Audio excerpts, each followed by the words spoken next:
Yo, yo, yo, yo. What is up, YouTube? How we all doing today? What's going on?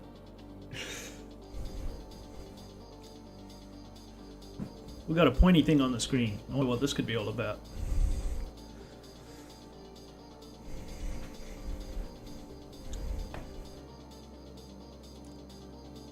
Let us get some stuff sorted out and organized. We've got an interesting day to got an interesting day today. Got quite a few interesting things to go through. We got some CFDs. We got some stress analysis. We've got spreadsheets. Oh my god, do we have spreadsheets? We got spreadsheets to go through. Let's set this up. What is it? Aleph? Alpha.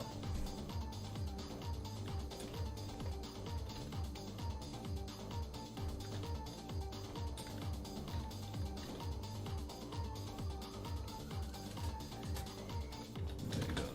CFD. Sweet.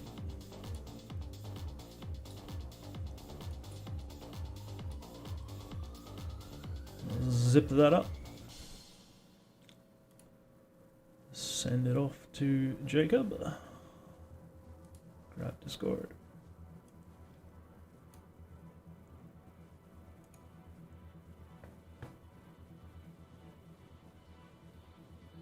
I'll grab you in a Discord call, Ruddy, if that's cool. And we can go through it. You can mute the stream so you're not getting the stream delay.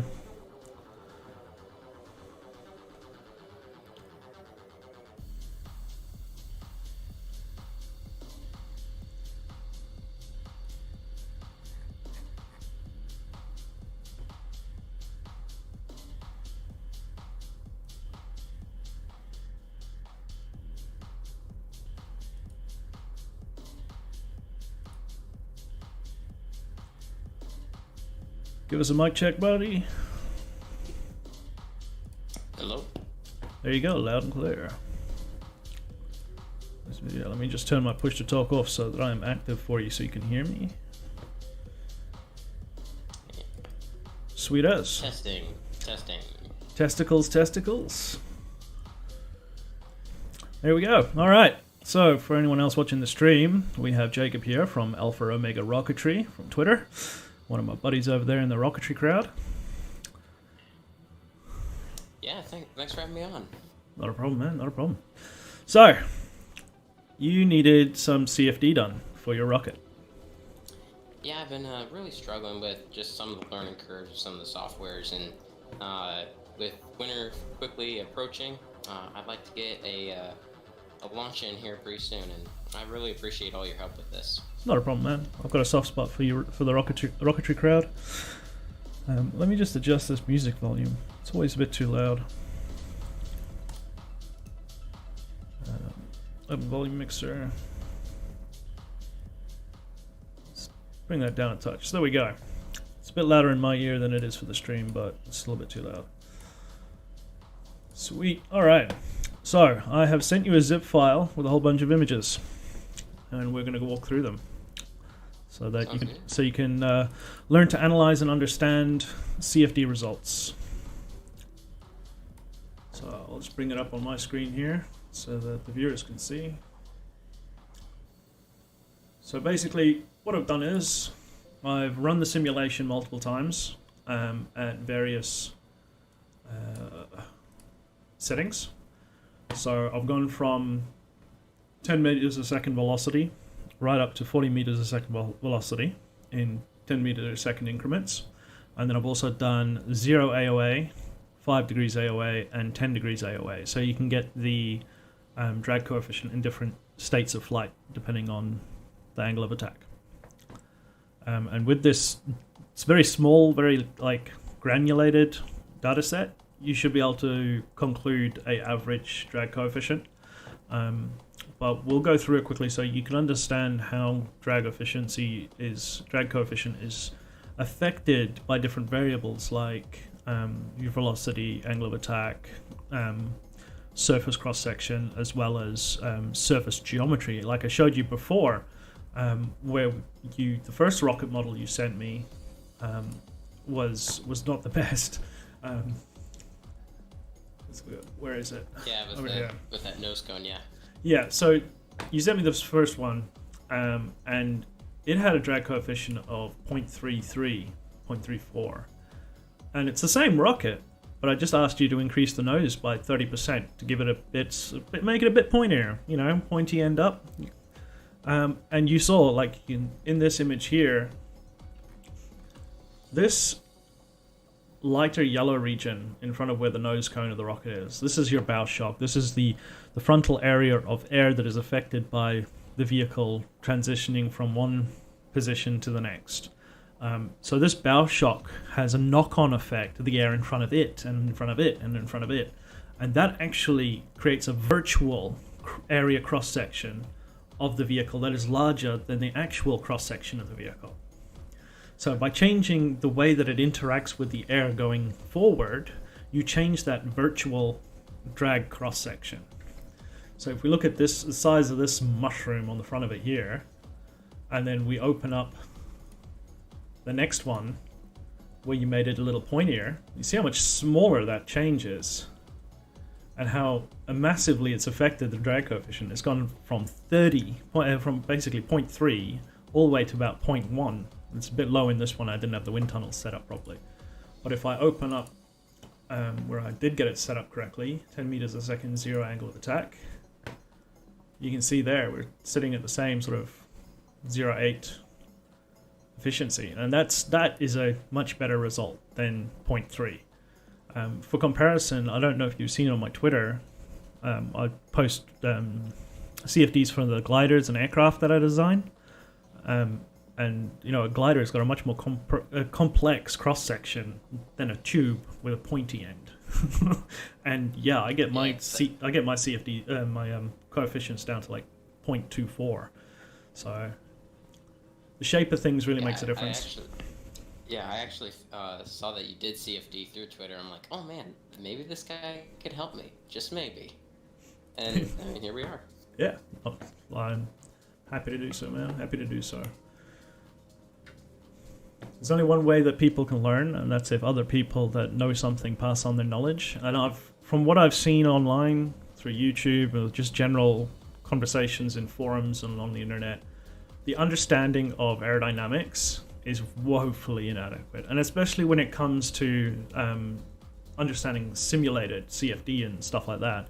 Like you said, the learning curve is crazy. I mean, I've got the same issue, and I've got a fair understanding of some of this stuff. I've only just recently got my hands on Autodesk CFD, which is their more powerful version of this software. The software that I'm using here is called Flow Design. It's a discontinued standalone piece of software that they came out with way back. You can still get it if you're tricky and know how to navigate Autodesk's maze of, you know, clicks and subcategories and stuff. You can get it if you just keep at it and you find it. I'll see if I can grab you a link to where you can download it. But this is a really basic software package, and I've got it open here. You can see it's got graphical errors, and the simulation granularity is quite coarse. You can increase it through your simulation resolution to depending on your computer's power, but anything above 100% resolution, and you know, you're going to be there for the whole day trying to get just a basic model calculated. Well, I use it because it's quick, it's simple, and it gets you roughly in the ballpark. You do a number of simulations throughout your range, your envelope of parameters, and then you can sort of get an average, and you'll be within, you know, 10-15% of the actual numbers. But this is a really simple thing, and you can change your wind speed, your tunnel dimensions. Now, changing your tunnel dimensions is important, because if I come in here quickly and I just make this tunnel smaller and bring it closer to so the edges of the tunnel are closer to the vehicle, and then it will rerun the simulation, and you'll be able to see what happens when you don't set up your simulation properly. The edges of the wind tunnel count as a hard surface, and any hard surface in a CFD creates drag, and you'll get a boundary layer. So you can see this blue line that's at the top of the bottom. There's even a blue line at the front and back, and the way that it generates this tunnel. And as it starts to increase the velocity of the flow parameter in the whole space, you're going to start noticing that there's going to be a choke between the walls of the tunnel and the outside of the vehicle. And this choke will give you an incorrect drag coefficient. So this is set to 40 meters a second. So if we grab the drag coefficient for 40 meters a second, 0 AOA, it came out to be about 0.24. And we will see where this starts to land. It just takes a moment to wind up, and I wonder if this is going to be killing my stream health. What's my bit rate? We're still doing all right. It's only using 14% CPU, and this is running.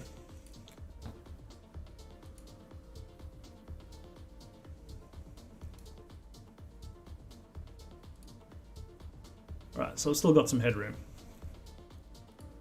It's not going too crazy. But you can see here how the number has changed, even just from the initial results. It's suddenly gone a lot lower. And sometimes it'll go a lot higher depending on the parameters of your wind tunnel. So it's always a good idea to, when you run this software, to just run different parameters for the tunnel settings, and then you can find your happy average of where it should lie.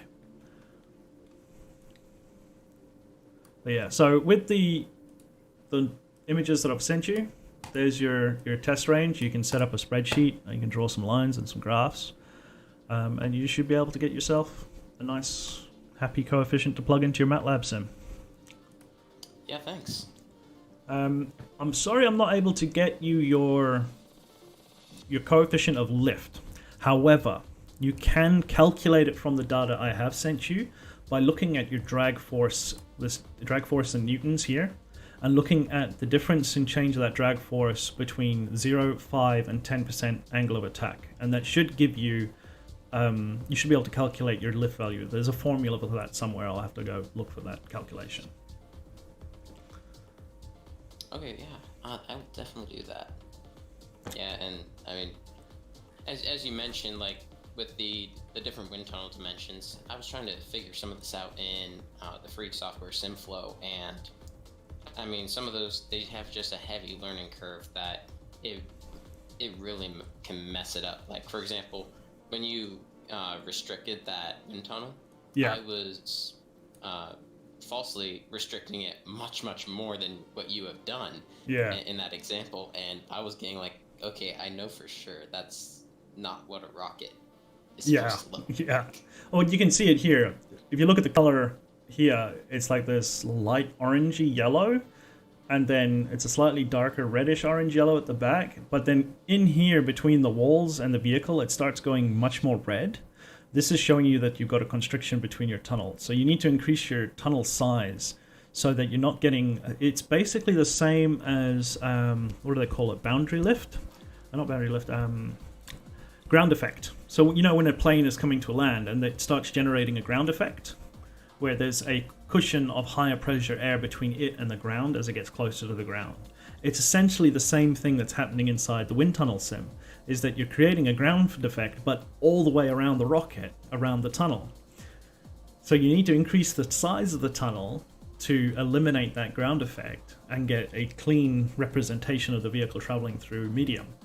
But there's a trade-off. The larger you make the tunnel, the heavier your compute load is.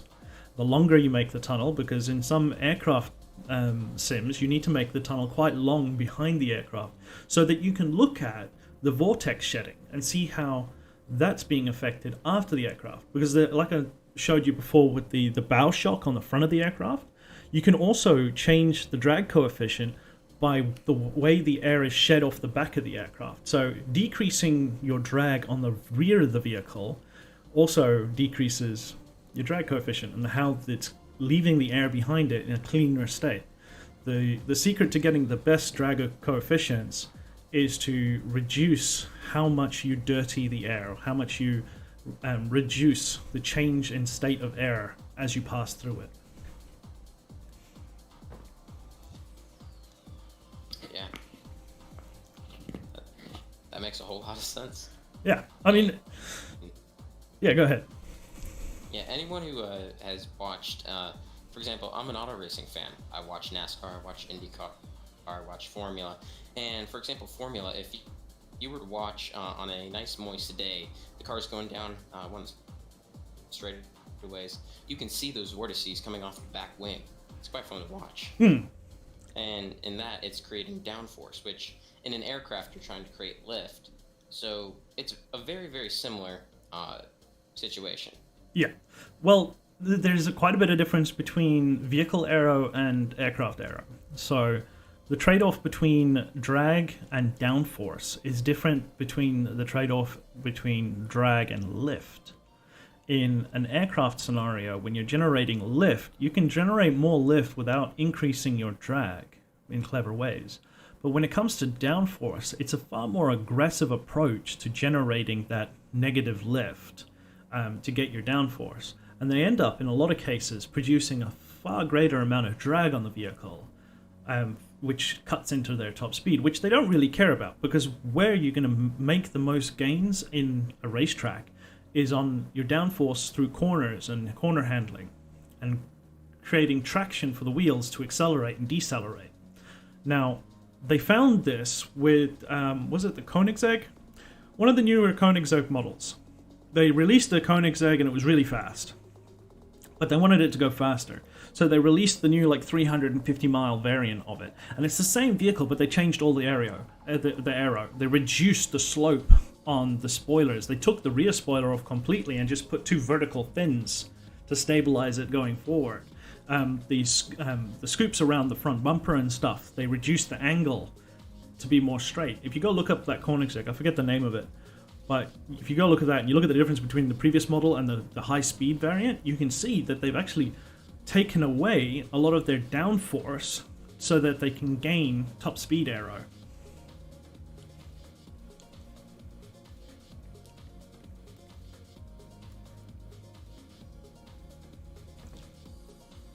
But yeah, so I got all those done for you. I hope that helps. And thanks. I'm going to jump straight back into working on the Draco. I've got some fun stuff. I hope you stick around in the stream for a bit and see what's going on. Did you get the gardening work done? Yeah, that's actually coming. That's actually coming up. I've got between now and dark. I'm over here in Eastern Standard Time. Oh yeah. The U.S. and yeah, so that's what I'm gonna have to do. I guess we have snow coming next week. I miss snow. Snow's fun. I live here in Australia. It's just hot all the time. It sucks. Yeah, but over here with when we're dealing with stuff like we live here in Indiana, and Indiana's weather varies quite drastically. So a few days ago we had 60 degrees. Now we're told we're gonna have snow. So I'm hoping to get a rocket test in, some different outdoor projects in. But yeah, your help here today goes a long way. Yeah, man. Well, pass on the knowledge. I don't have the time to be doing this for everyone in the rocket community, so hopefully this helps everyone else, and they've seen now what is done and how to do stuff and how to calculate stuff. And don't trust those values in that software. That what did you call it? The rockets, Simflow, the rocket. No, the rocket. Open rocket. The open rocket. Yeah. Open rocket. I think they're calculating the coefficient of drag the lazy way, which is just using a cross-sectional area, and it's not actually calculating the performance of the shape of the object, the geometric coefficient of drag. But it will, in most cases, it'll get you in the ballpark. I mean, it's a rocket. It's a tube with a pointy end. There's not much complexity other than the shape of that pointy end, and you saw there how important that can be. Yeah, definitely. So yeah, hopefully that helps, and thanks. Thanks for coming on, man. Yeah, thanks. I'll be on periodically throughout the day, and thanks. No worries. We'll talk to you soon. Yep. See ya. See you, man. Well, that was a lot of fun. Got that smashed out quickly for him. I hope that helps get his rocket up in the air. We need to talk about wings. No more pointy things with flamey ends. We're talking about wings. Because this whole episode that's coming up, episode 2 of the Draco RC, is going to be all about wings. And one of the wings on an aircraft is usually the thing called a prop. And I have a very ambitious plan for the props on this aircraft. And I've got one here, quickly modeled up. I gave it a material property. And then I went and did something interesting.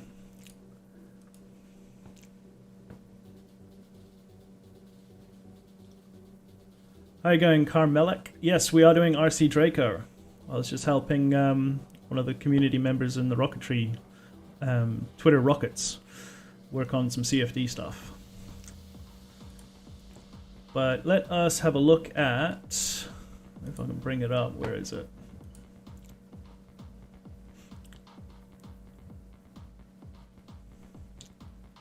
Open up the sheets. In the meantime, let's put something prettier on the screen.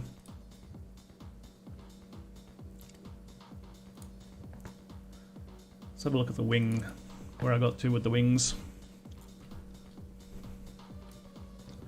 So I've run this through CFD. It's okay. There's not really much I'd like to change. There's a few things I would change in the wing profile around the aileron/flaps area. The forward fixed slat is pretty good. I might tweak this streak end of it here and just raise it up a little bit. I think it's getting a little too constricted between the leading edge of the core wing and the underside of the slat there. But I would change some stuff here on the flap/aileron interaction with the back of the wing. Unfortunately, this is pretty close to the actual shape and design of it. From what I can tell with the images that I have on hand, and I've been able to get my hands on. So I can't really change much there. I might come in and raise this bottom edge a little bit, probably to about here. Take about 1.5, maybe 2 mils off the bottom of it. And that'll improve the CFD a little bit from what I saw from the flow dynamics. Where has that thing gone? There we go.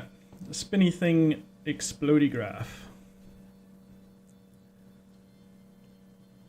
Here we go. Let's have a look at this. So, I went and got a whole bunch of data and information from various sources.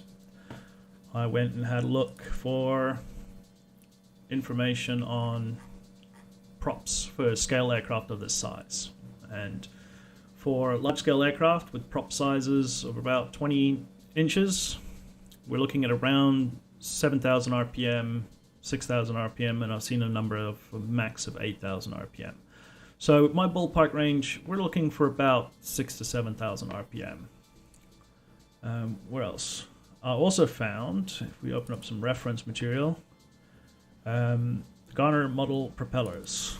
This is all about designing model propellers, all the information, mathematics, blah blah blah blah, overcomplicated, more than you need to know. But it's there. I'll put a link in the description on the second episode for all this information, so you guys can go look it up and you can get this PDF yourself. It's actually very informative. There's a lot of very good information on it. But unless you're getting into prop manufacturing to sell aircraft props for RC aircraft, not entirely needed. But it did give me my ballpark RPM range. So now I know what RPMs I want to output. So I set my RPMs from minimize. I don't know why Firefox does this thing where if you bring it up, it hides your taskbar. But anyways, so I went and I designed a prop.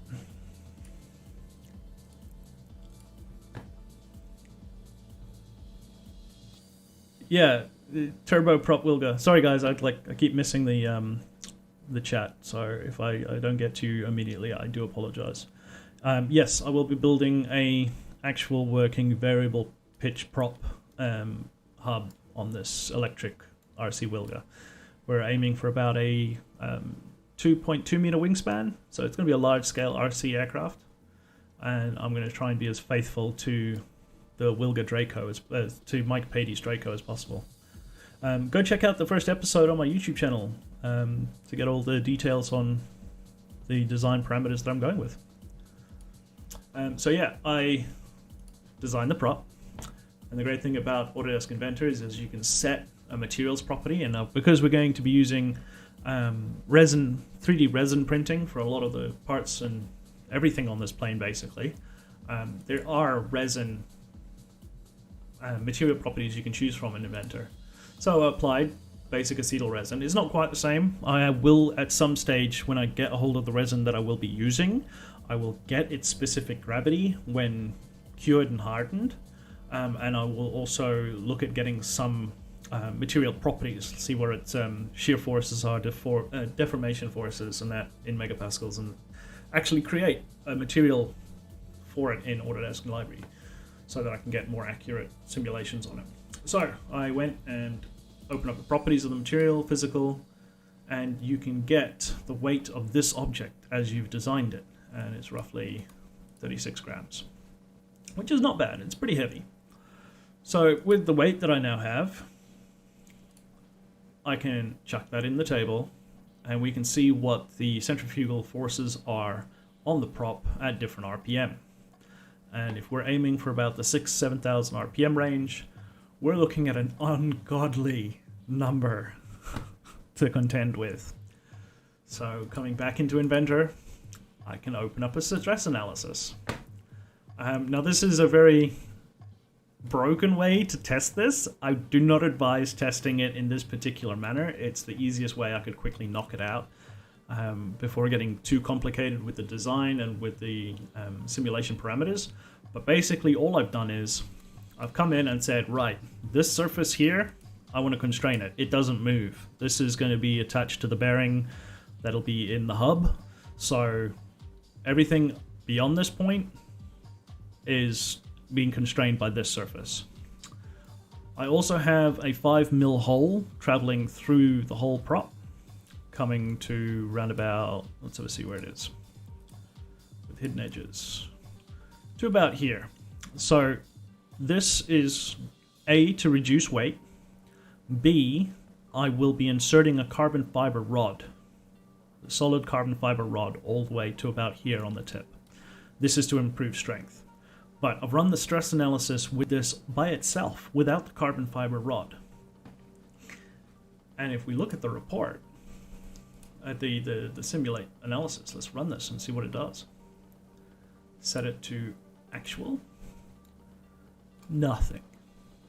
It does not care.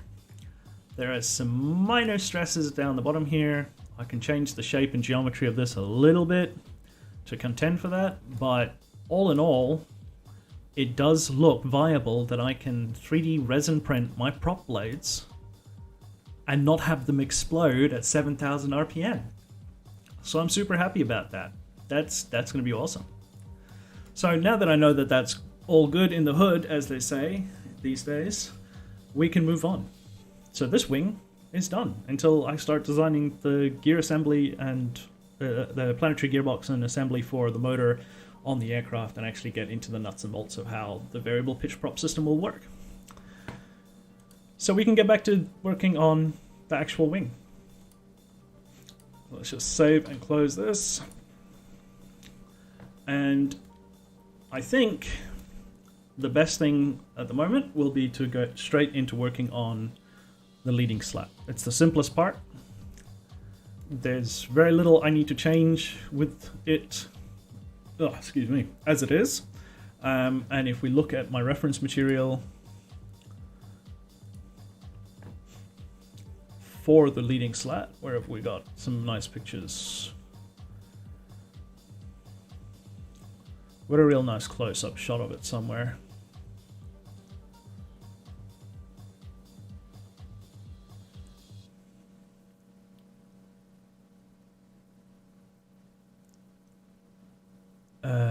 I swear to God, these photos just move themselves around just to annoy me.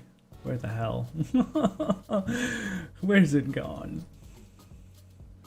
Right, this one's a good one. So it is a very basic shape. Not much to it. We can probably even go in and do the rivets. I can work out what the spacing for the rivets is, and we can model that all in. It's got flat end caps, and it is supported by... Here's an undershot. A handful of simple shapes. There's a nice cross-section, nice CAD design model of those shapes somewhere. Here we go. So we're looking at creating a thing, a plate basically. It's just a flat plate like this. And it has... See, this is one of his early designs. It was just two bits that stuck out like that. He changed it in the actual shape. Something a bit more fancy looking. Where's a nice close-up? I'm scrolling through this folder just full of images. I was still trying to get a hold of him. See if I can open up a dialogue with him and see if I can ask him to send me some more reference imagery that he might have in his own collection.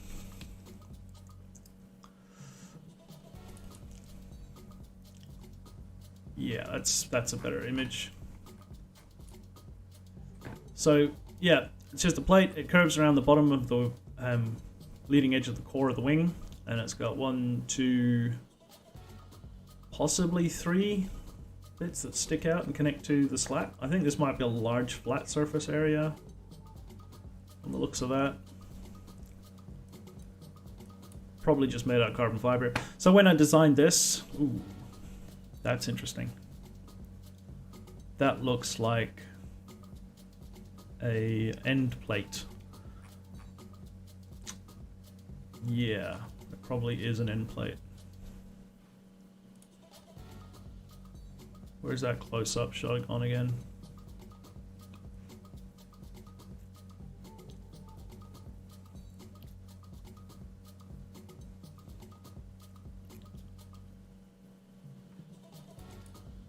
So on the ends here, it's just rounded over. But on the inside edge there, I think it has... Yeah, it steps out. So there's like a plate that has a slightly larger profile off of it. Sweet. So let's get into making that.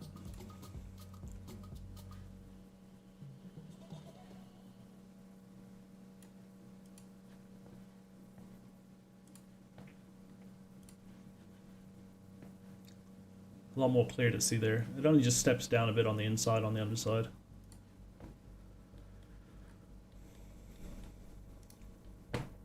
So, let us grab the slat. I think it's in Manage.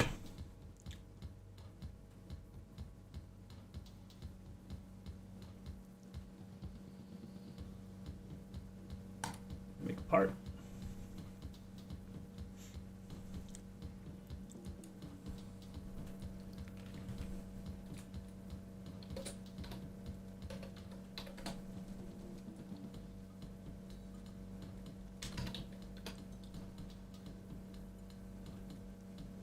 And let us work on the right side of the aircraft to begin with. So we'll just make the right hand side version because they'll be slightly different because of those end tips. And we'll call this the form because we'll then use this to cut it up for 3D printing in multiple parts. I don't think I can print the whole thing in one go since it's since the wing is over 1 meter long. Sweet, and we will select solid body 2, derives the selected object into a new body, a new object, place part in target assembly. No, not for now, I just want to create a new part.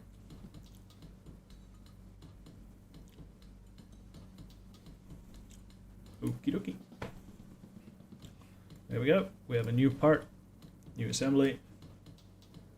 and it is created from the master form. So now, if I remember correctly, did I do that right? So if I come in here and I open up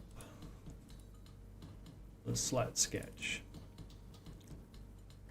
and I wanted to adjust this value here to, no, wrong way, 7. That's a bit much. Let's go with 8.5. That looks better. Less constriction, and it stays pretty consistent across there. So this is the point of maximum constriction for this airflow, which is what we want. We don't want it to continue constricting, because as it continues to constrict, this airflow accelerates, and then it will be meeting air that is moving at a different speed, and that creates a boundary of differentiated air velocity here along this line, and that's going to create turbulence on the top side of the aircraft wing, which creates problems at the back of the aircraft wing, where you start dealing with boundary separation, and you can start shedding vortices. And I did see a bit of that in the CFD, so hopefully this little change here will change that problem.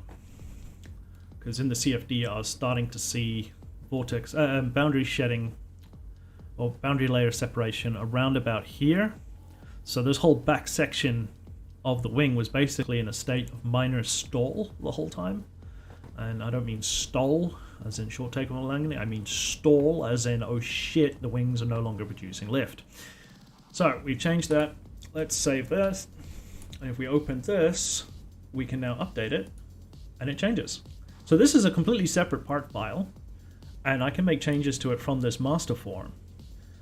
And I can now, when I use this to do the same thing to make the individual sections that I will 3D print, if I change something right at the beginning with that master form, it will consecutively change each one of these files so that I can update at the very end. So if I go back and change something at the beginning, it changes something at the end of the design pipeline.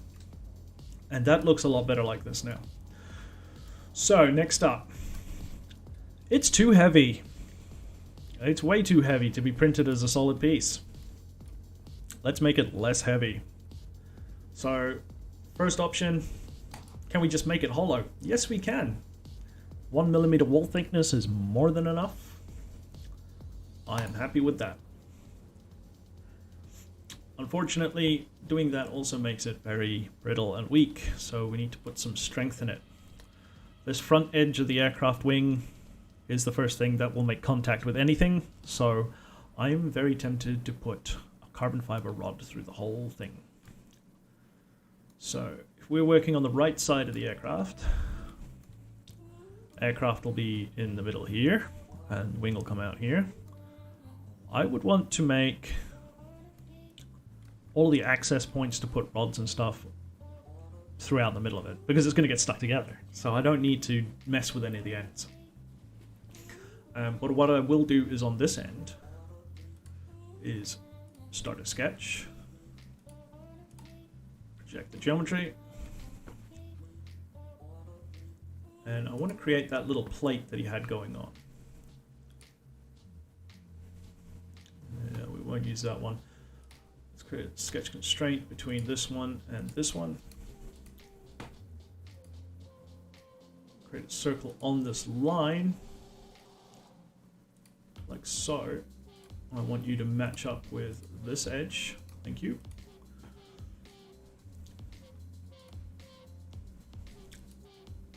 In a continuation of that edge, and then we'll just throw in our tangents. Okey-dokey. Run a split on here. Select this one and this one. Make it a solid line. And hopefully we should be able to just do this. 1.5 millimeters, please. Ooh, dare I go with 1 millimeter? Now we'll do 0.5 just to give it a bit of strength. And just like that, we've created that little bit of a flat tab that he has on the actual aircraft.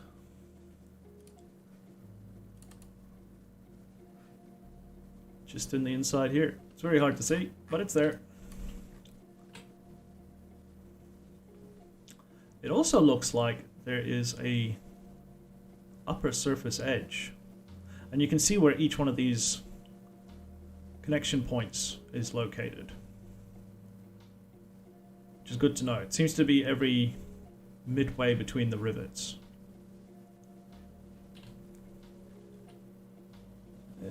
Sort of. The spacing changes further down. It must have its separate spacing to the spacing of the rivets here. I'll need to try and find some better reference material for that. I've been trying to find photos of the underside of the wing, but every photo that I find, other than this one, which is pretty good, is pretty dark. So if you look at this one, look how dark it is. You can barely see a thing under there.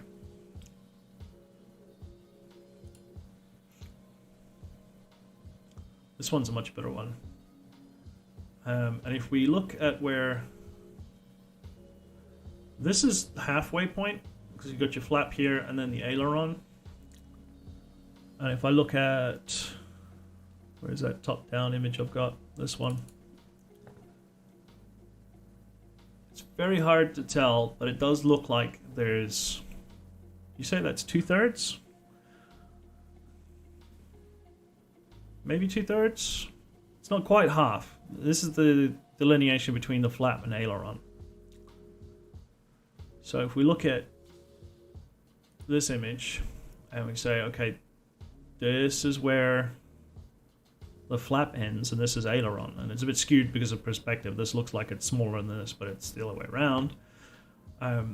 There are 3 of these before the flap ends. And if I can find one that shows the other end of the wing. This one maybe? Nah. The pitot tube's getting in the way. God damn pitot tube. This has got the fuel tank extension on it. You can tell because it's got this nice flat plate between the end of the wing cord and the start of the wingtip cord. That kind of looks like Scrappy in the background. That can't be Scrappy in the background.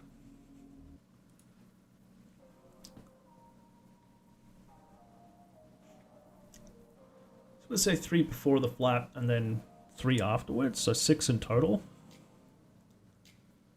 Do I have any more images of the wing? This one maybe? 3 flap ends.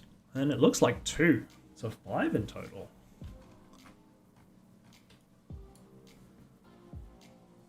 And the spacing is even like larger on this end maybe.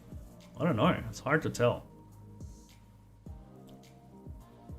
5 struts in total. Mike, help. I know you're a busy man and all, but I have some questions. A lot of questions. You can't see Jack Diddley here, but the fuel tank extension's there. This one will probably be a good one for me to get a measurement of the size of the flap area and the size of the aileron area. And like the spacing of these. The fuel tank cap. And I believe this is one of his fuel tank breather tubes. That's just a loop of pipe underneath that shark fin. So that one's useless.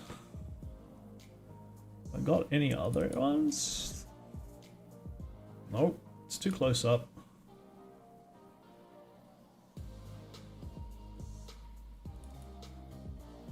This is a good shot for me to get the shape of this wingtip, but useless for anything else.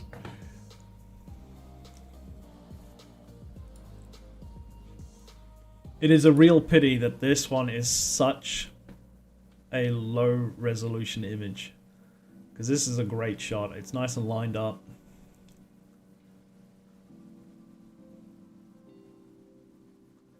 It almost looks as if this steps in a bit more than the back of the wing there.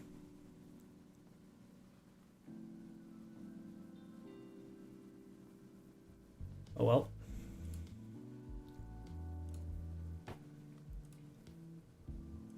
Any others open? Yep, this one. Okay. Let us have a look at this one again. I was hoping I could see rivet marks, but I can't see the rivet marks. But if we look at... Where'd you go? If we look at this one, we can see the rivets quite nicely. And we can count that there are 1, 2, 3, and it's on the 4th rivet in line basically with the gasket. Then we can use this one to infer the distance from here to the root. And from that we know that there are 4, so we can then calculate the distance between each of them. So let us open up the reference part. Where is it? Dimension sketches, this one. This is my mess of information. So if we come in here and we create a line off of the end of this one, which is the distance from the center of the aircraft to the root of the wing. So from there to 170 basically. That gives us to the gas cap. It's not quite. Let's go 165.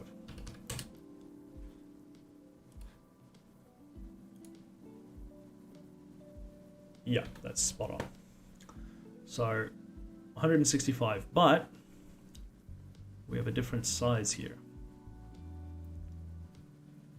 So if I say that this is, let's make it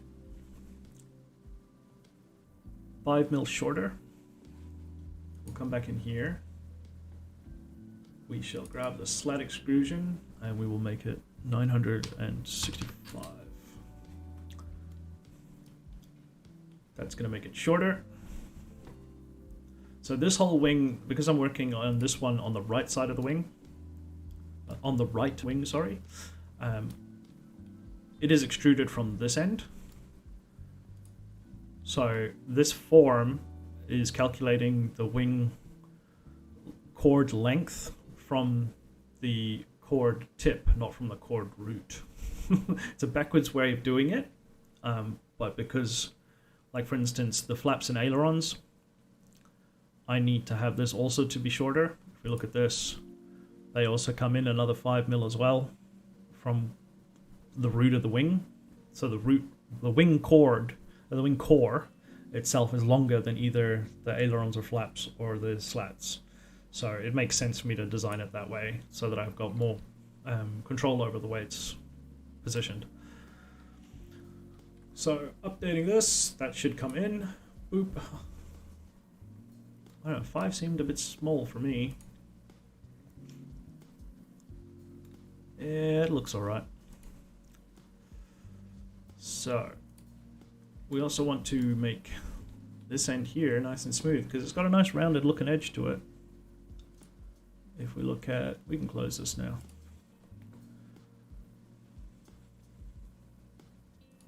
Reference. The one where he's sitting next to the wingtip. This one. You can see here it's quite nice and rounded. And from the looks of this, if we look at his finger, now the radius on a person's pinky finger, on a man's pinky finger, and if they've got fat fingers like mine, the radius on that is about 1/2 inch to 1/4 inch. So 1/5 of a quarter or a half. We're looking at about a very small radius. Let's grab the fillet, select it. Might as well select the one on the inside as well, separate fillet. That one. So I say this is, let's go with 1/3 of an inch, right? So 0.3 of an inch divided by 5. And it won't take that annotation, so we have to type inch.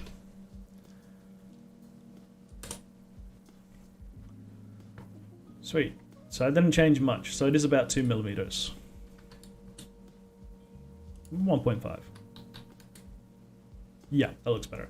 And we have a wall thickness of 1. So on the internal, we need 0.5. So we can maintain our wall thickness. But we don't necessarily need to. So I'm going to actually bump that up to 1, because this is a stress factor when you have sharp radiuses like this. And that should improve the strength of that tip. Lovely. We come back to this end. Now as for the fun part. I want to create the rivets. But the rivets go all the way around. All the way around. They look like nice little soft head rivets.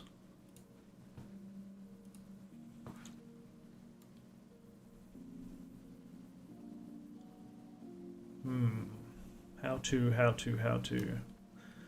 I can make a bunch of tiny little spheres and place them around it. That's one way to do it. I can use an emboss function, but unfortunately the emboss function only wraps around one surface, and then I'd have to have another sketch for here and another sketch for here.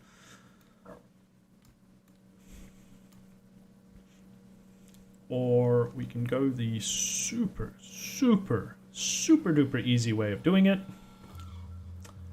And we just create a sketch plane off of the surface. Actually, let's go the inside surface, because that is a known reference point. Actually, sketch off that one. There we go. That's the one I want. We'll bring you in. Go 1.5. Start a sketch.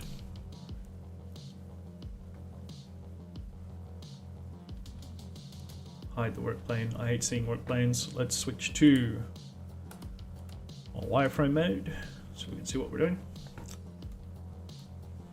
Let us project geometry, sketch constraint, this surface, this surface.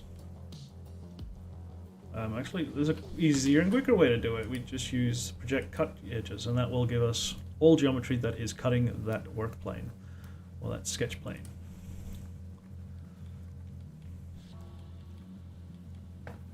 Now, here's the fun part. It would be fun if I could use the geometry tool to replicate, to create a pattern along the line that we've created, the sketch constraint line. But we can't. So the easy way to do this is I'm going to come in, take that, and create a 0.2 mil. So this is really small, but this is easy. Like, this is easy street for the printer, right? We create one of these. Sketch. There we go. I know I would love to just click this circle and then select this line and just have it go round and round, but it's just not going to be that easy. So I'm also going to create, how should we do this? Create a line. This will be a sketch constraint, and we will space it out by 2 mil.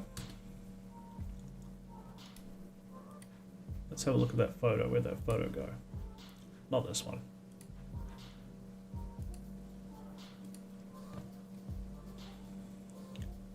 The other nice one. This one. This one's a really great shot. I love this photo. I'm sure Mike loves this photo too. So we've created basically this rivet, where there's a transition between this curve and this slightly sharper curve, right? So I'm creating the rivet round about here, but in the actual thing it's about there. So if we look at the spacing here versus the spacing here, 2 mils is not quite enough. So let's do 3. And then I can grab the circle and the line. I can control, ooh, no. The circle, the line, and I want all the dimensional information for those objects too. Right. These things, I want you to go over there and stay nice and safe, because I'm going to be using you a lot. So we use this tool, and we stick you to there. Grab another one, use the same tool again, but we grab the center of the circle, and we stick you to... give me that point on the line, damn you. Right, okay, so apparently that's not enough. That is not enough. It wants more. Let us put a point on the end of that line. So now we grab the circle, the length of the line, the diameter of the circle, the line, and the point. Control C, V. We grab all of these things, we drag its ass over there to stay safe, and we go Control V again. Let's try it out. So, center of the circle, on the point. Point on the line. Paste. Center of the circle. I'm going to be here a while if you haven't noticed. And the point on the line. Did that put it in the wrong place? It did. It'll go to the nearest adjacent point of the line that you tell it to.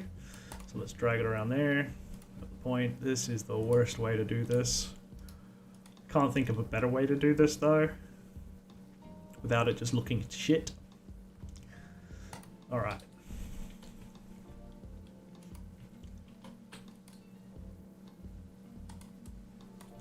Control C, V. There we go.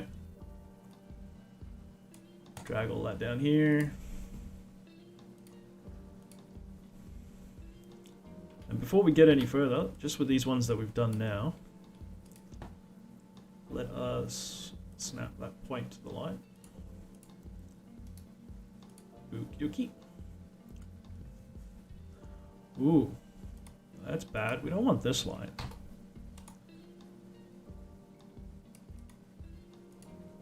I don't know why that reference geometry was even there. I didn't tell it to be there. Bad reference geometry, bad.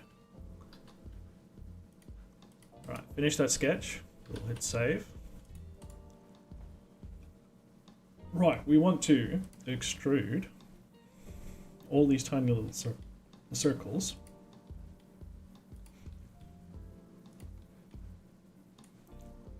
Down the middle, we make them 0.2, so they stick out the same amount that they are round.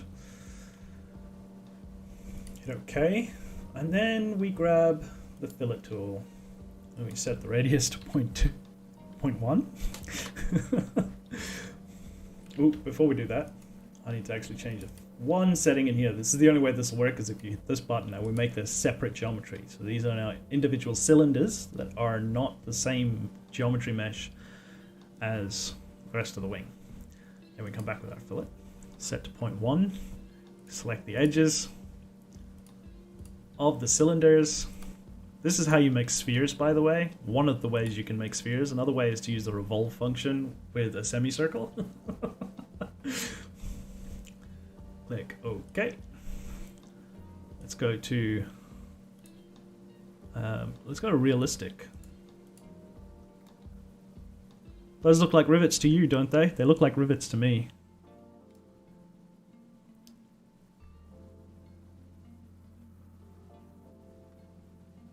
Yeah, they look pretty good. How's the spacing in comparison?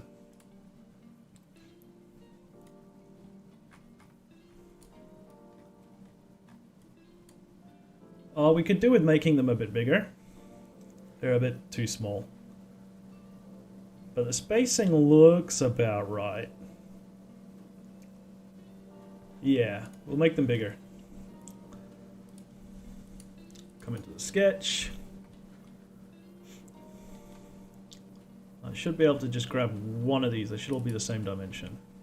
Let's make it 0.5 mil. No, they're not the same. Oh no. This is why we did this so early on.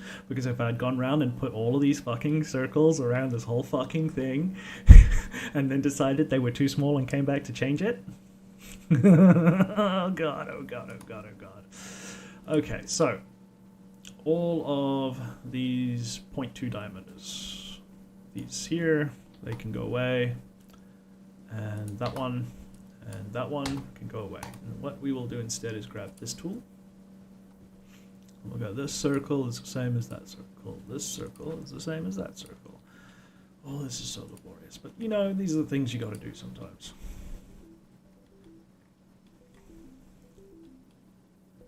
And this circle is the same as that circle. And that's the only one we have to change. Now we can grab this and go Control C, Control V.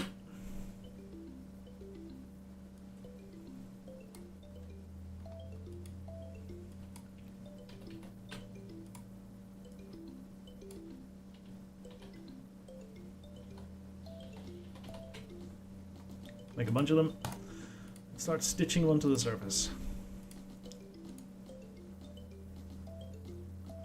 And we could probably even, this is probably a bad idea, this is totally a bad idea, don't do this, ever, this is the worst idea.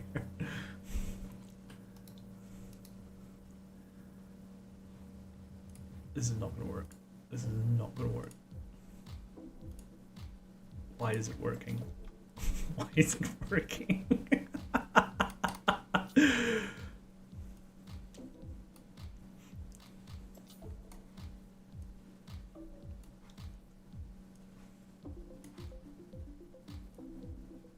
Hi, welcome to my stream, where I'm individually placing rivets on a sketch geometry.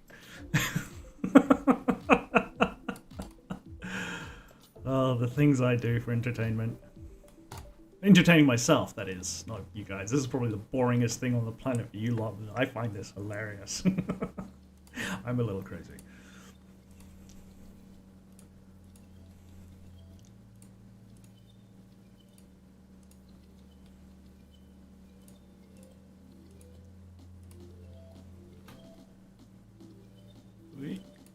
Grab you out of there. Come on. There you go.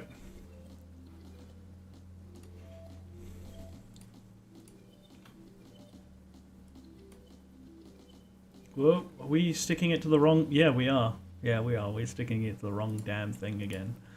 Where did that come from? Bad sketch geometry. Wireframe, hidden edges. This needs to, like, just go away. We're not using that. God damn it. That's alright. They're all stitched together, so this will go quick.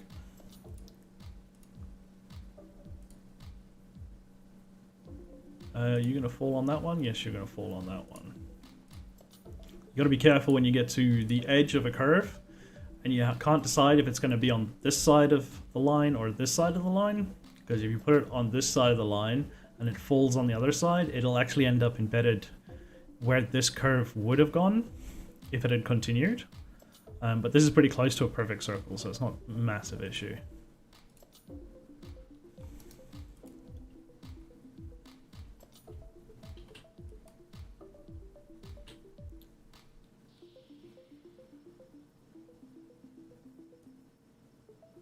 Drag this over here.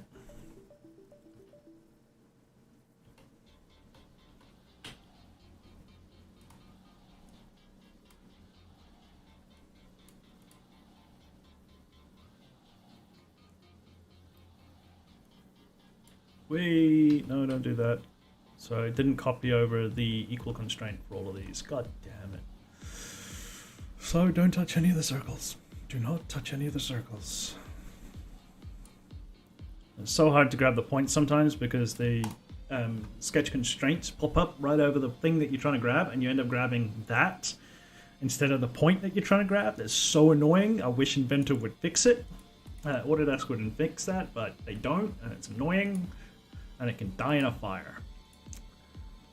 Out of all the things that can die in a fire, that is one of them.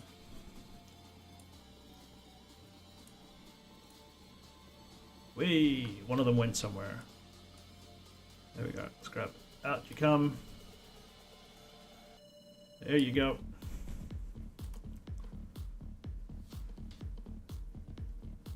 Whee! Come on. Yeah. Back it in there. Back it in there. Whoa.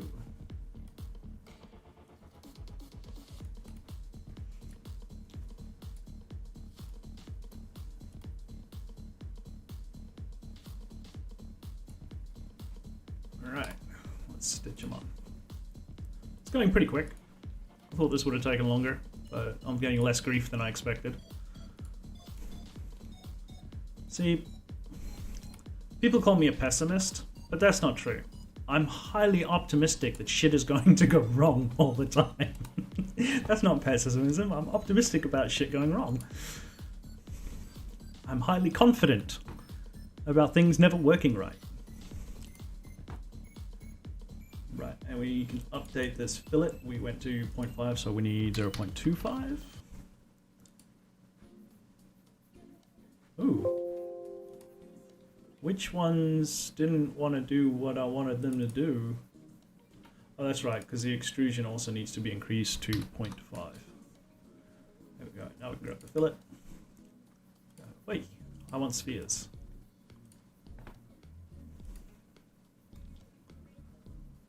Sweet. Before we go further, I want more spheres. Profile. You. I probably don't need to do all of these ones on the underside because you're not going to see them. So I should probably start stitching more to the top surface and just have those. You'll probably see all that. But the ones from here to here, I'm not going to bother with, especially because I'm going to put things like the struts that connect it to the main core of the wing. I don't want this sort of stuff getting in the way or interfering with that sort of stuff. It'll look weird if you've got a strut intersecting where the rivets are, and you've 3D printed it to have the rivets, but then there's this hole where you slide the strut in and glue the slat on. So, no thank you. We'll only go to there. Sweet. And doop, ba-doop. Doop, doop, doop.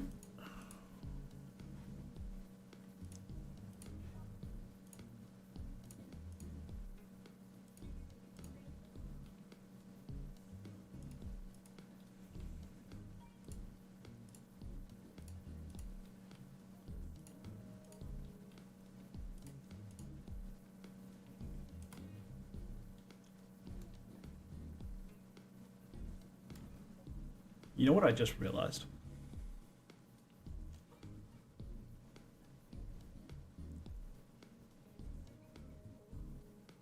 There may have been another way to do this,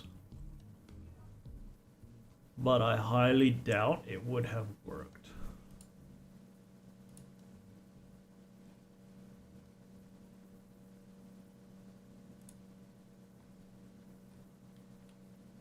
Yeah, no, this wouldn't have worked.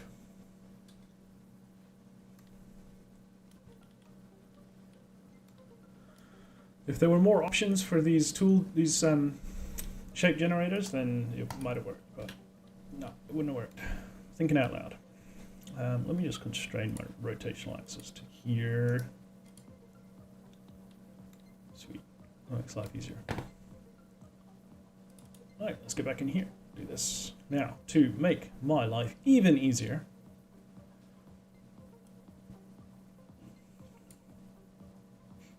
I severely doubt this will work.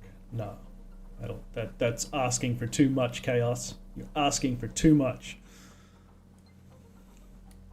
Maybe get away with it if you did this. That, we'll grab the point. And we need that.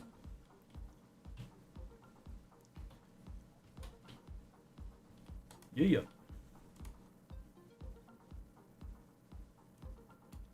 So annoying. Just give me the point. I want the point. Damn you.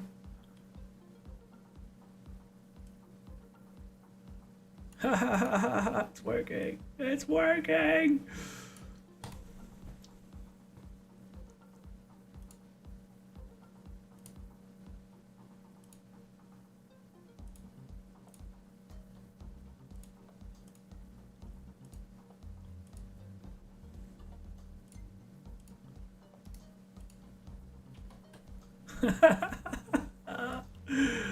Oh, I am so lazy. This is going way quicker than I expected.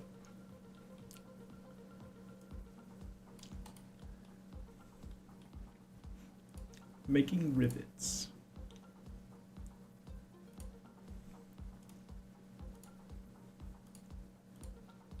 Probably wondering, why is he putting all this effort into putting the rivets on a part when 99.999% of the rest of the aircraft isn't even conceived of yet? Well, that's because it's not conceived of yet. I'm still thinking of how to do stuff in my head, and I will get to it when I get to it.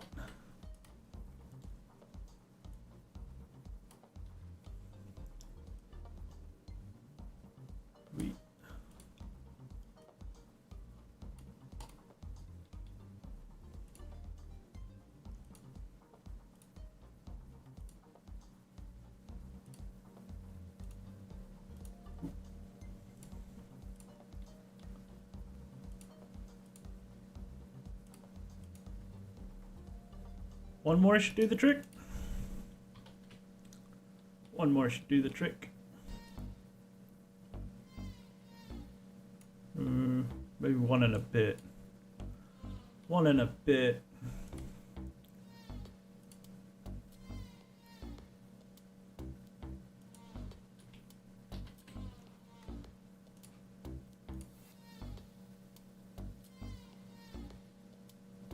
Oh, come on, give me the point. Give me the point.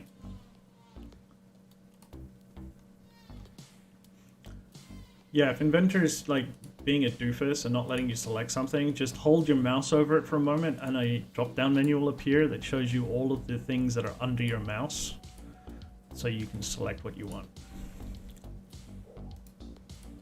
Yeah, let us just grab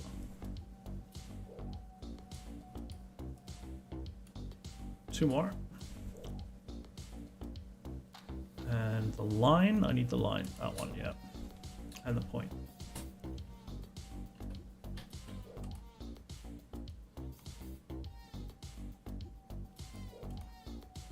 One more would have done it.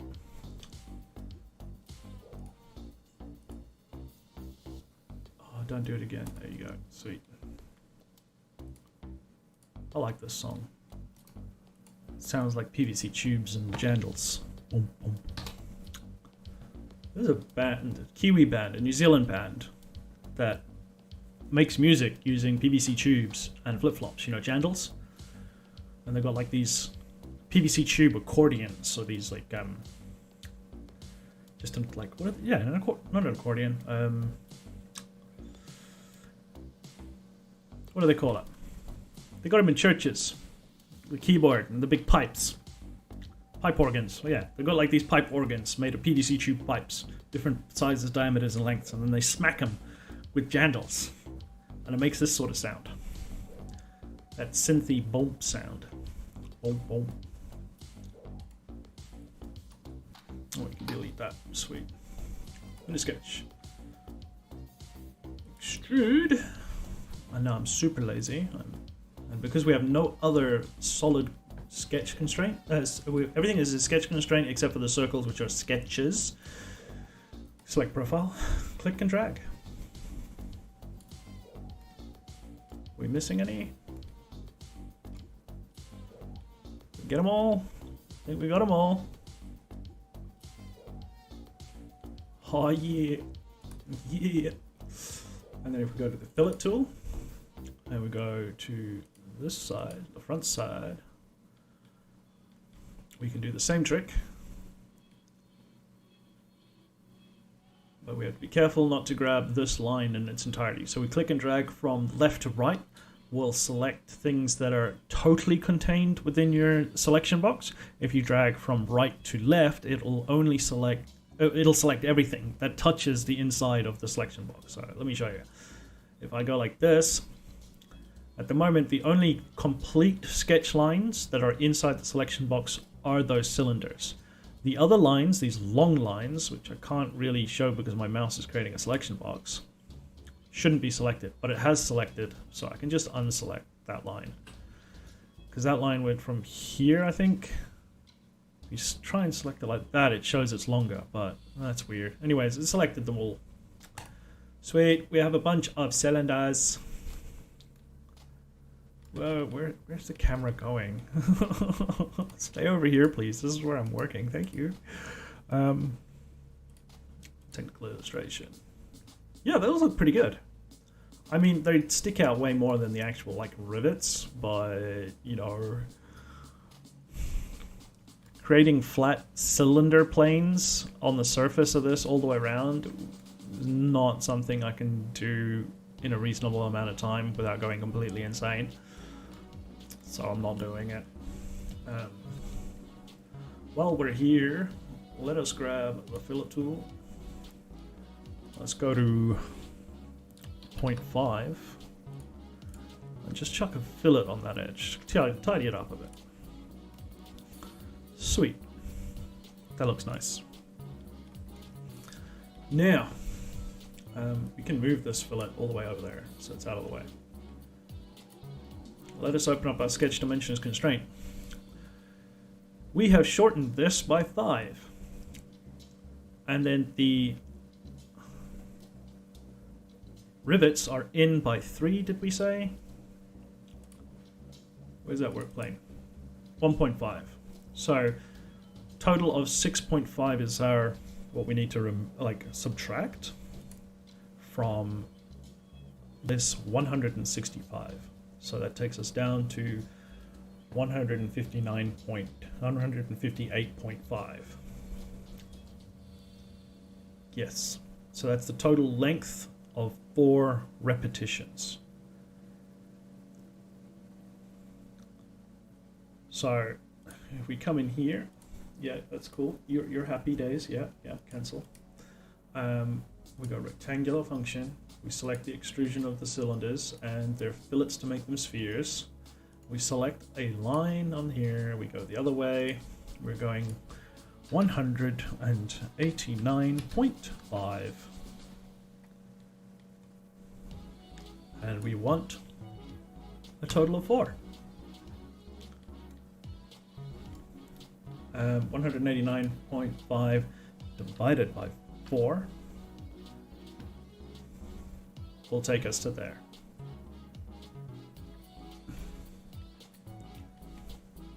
So that's our spacing.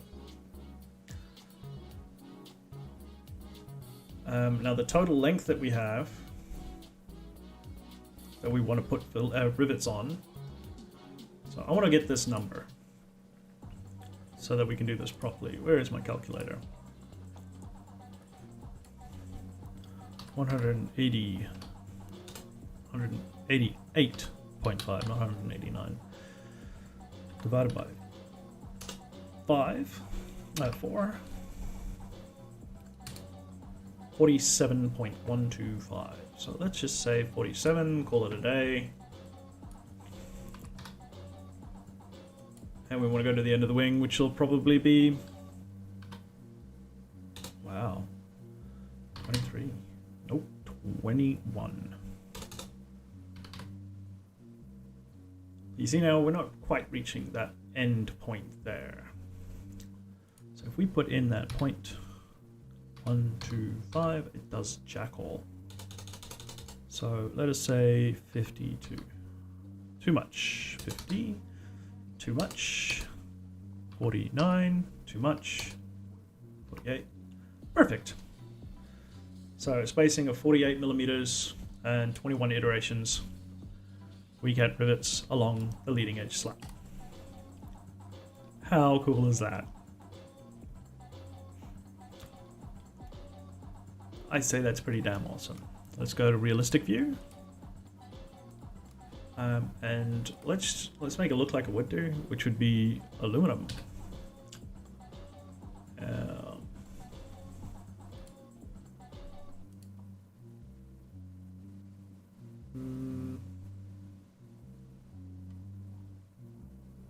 Light anodized grey.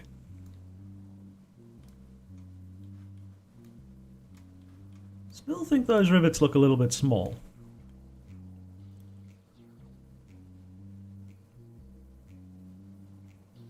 And they could probably do with like a fillet here.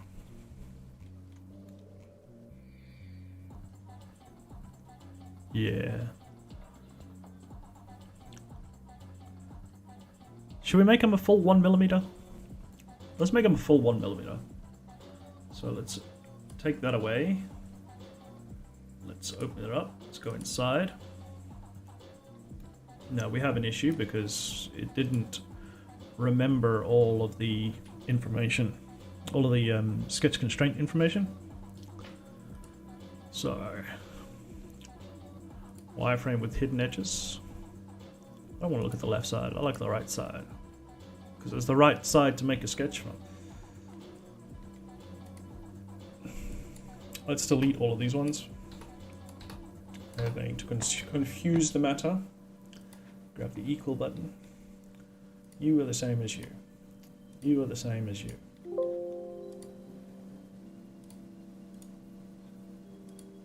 Oh, they're all equally constrained? Apparently so. You are the same as you. You are the same as you. Nope. Same as the original. Cool. So any that are blue are not constrained. And I just need to constrain it to a purple one. So it did remember some of them. It's a bit janky that way. I can't tell if you are purple or blue. You're blue.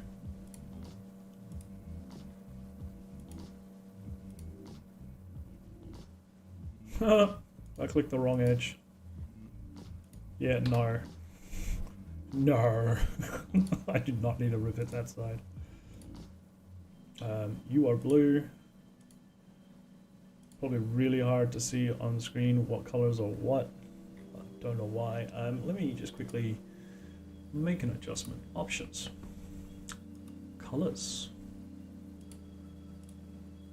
One color. Apply. Close. Yeah, now we can see it's blue. That's better.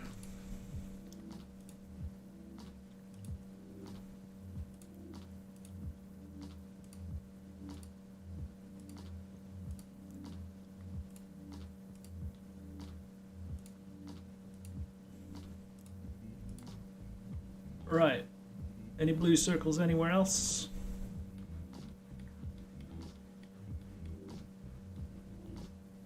Nope, we got them all. Awesome. Let's make them 1mm. That's a bit big.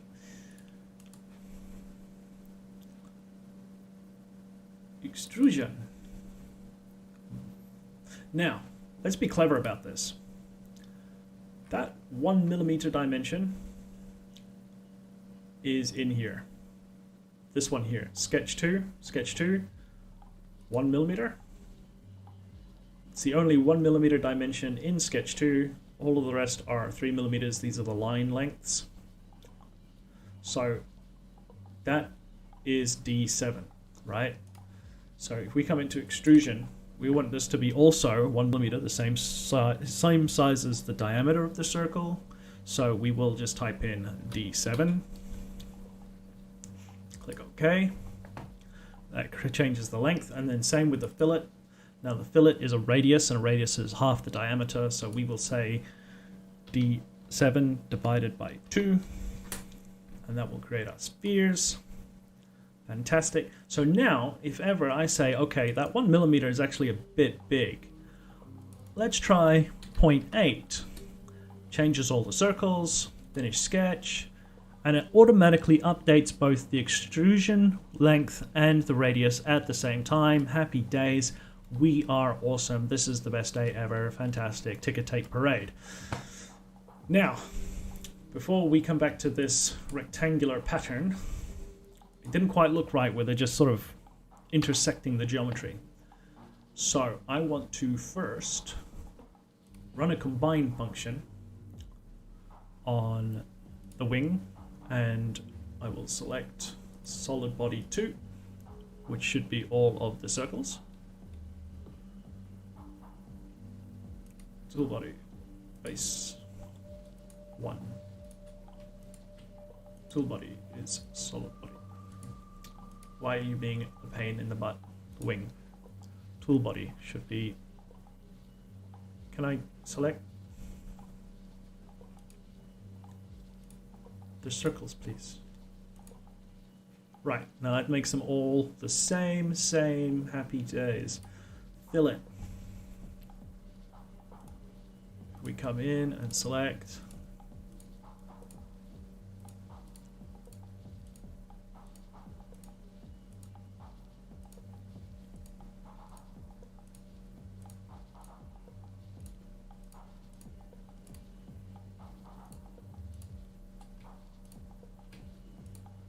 That's right. When we created the fillet on the inside of the wing on the other side, when we created the round surface on the cap on the other side, we didn't create one for the inside here. It's still a hard edge, so we need to remember to do that. Right. Yeah, 0.5 maybe. Actually, you know what would look better? If we did a chamfer.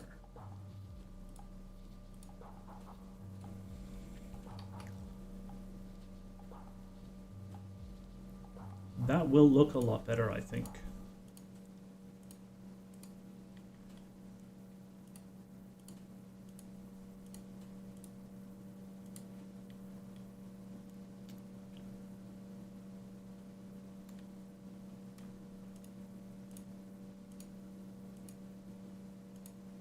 Hopefully none of them explode.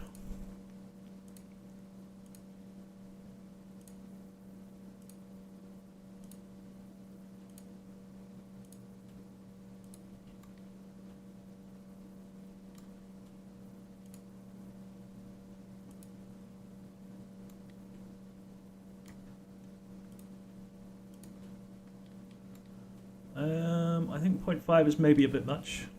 We still want to keep that round cap, so let's go 0.2.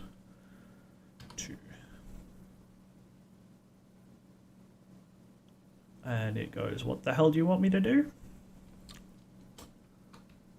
0.4. Yeah, no, it's having trouble computing that. Right, fillets it is. The fillets would look better anyways. I'm just lying to myself. And then we deselect that line. So just with the fillets. Lovely.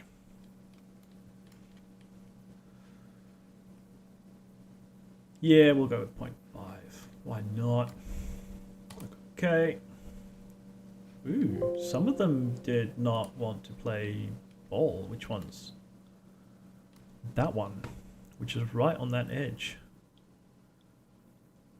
That is very interesting. Is that edge an edge? No, it's not. It is just a curved surface.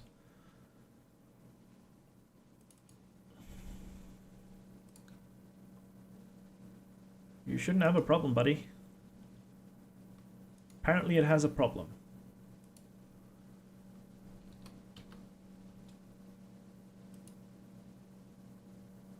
It'll take 0.2 though, but that does look a little better.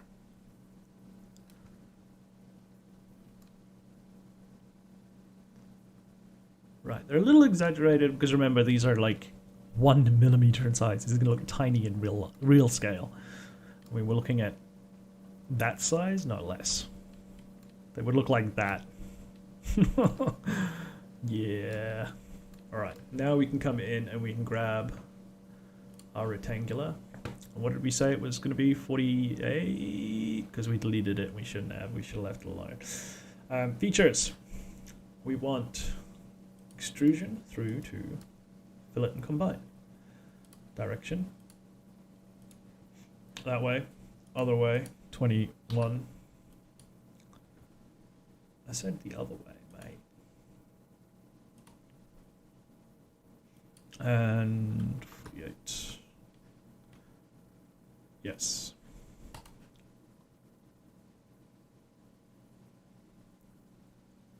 Let it process, let it calculate. Do do do do do. No. What happened to the music? Hello, music. Please, thank you. Played the entire list, all 30 tracks. Just open up 100 rows per page. Like, where's your problem? The next song is called Please Don't Go. Yes, music, please don't go.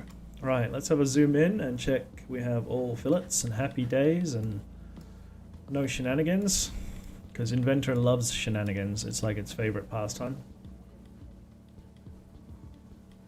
Fantastic. Awesome. Let us go back to this fillet function. We want to select the inside fillet of this. There we go.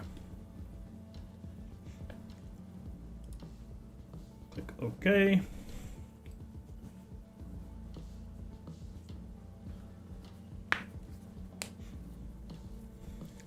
And we have decided that there will be 5 struts on this thing, so we need to make 5 strut connection points. Oh.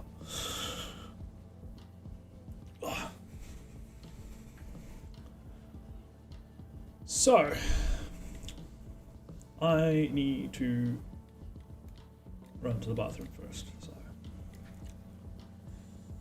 I'll be back.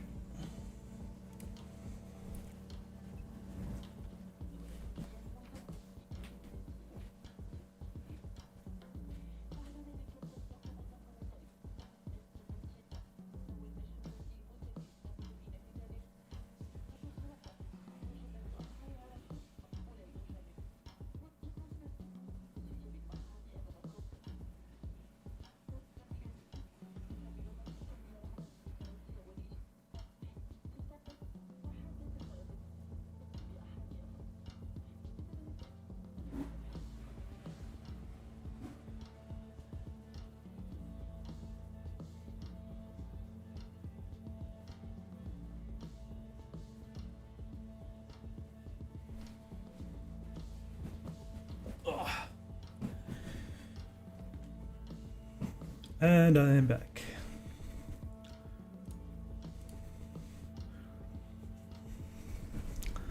Right, next up, let's make the strut connections. Now, I want to make the struts as individual pieces. So that way, if something breaks, I can print the individual little struts separately from either the slat or the wing. Because if they are part of the wing and say a strut breaks, I'd have to print the whole section of wing where the strut is attached to and such and such. So it's better to make the little plates. I would really like to have them laser cut out of very thin carbon fiber, but I don't have a laser cutter or the money to do such things. So I will make it as a printable component to start with. And if I get around to getting some laser cut versions of it, it's just a flat plate that has a cross-section profile, whatever. So nice and easy, very simple, happy days. And it works out well because the maximum print height for the printer is 400 mils. And I can print diagonally from one corner diagonally across to the top corner to get a bit more. But that's still like roughly half the length of this object. So it's not worth it. And that would take forever because that's printing at the full height of the print volume of the resin printer. And the time for prints is determined by the height of the print, not the actual amount of volume you are printing. So it would be better to chop it up into a handful of smaller pieces that I could print in a smaller height, total height, all lined up or whatever.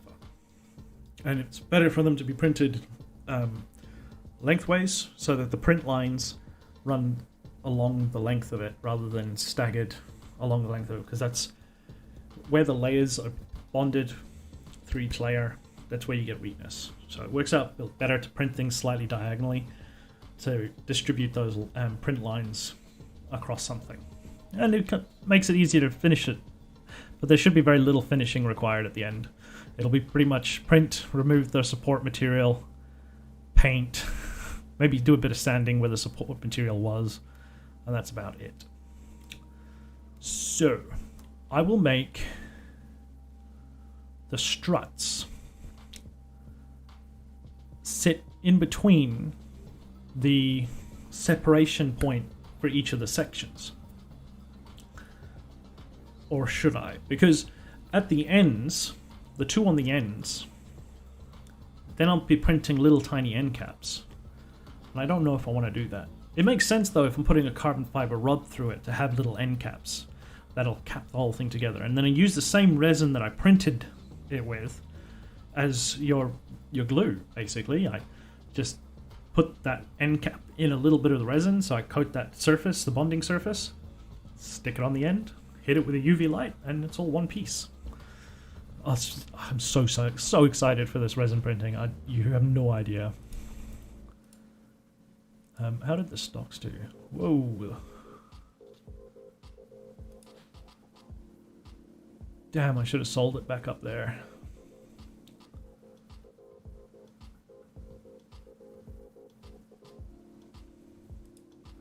Oh well. Let us create a midpoint plane. Not between that. That's because that's extra geometry. We want this face. This is our reference space, and our other reference face over here. Well, that creates one in the middle. New sketch. Tell the work plane to fuck off because nobody likes work planes.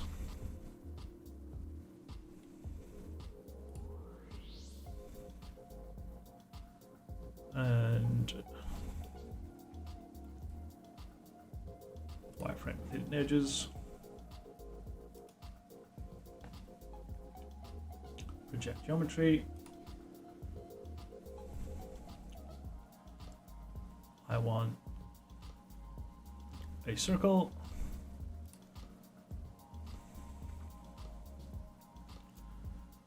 A 5mm carbon fiber rod will go in the middle.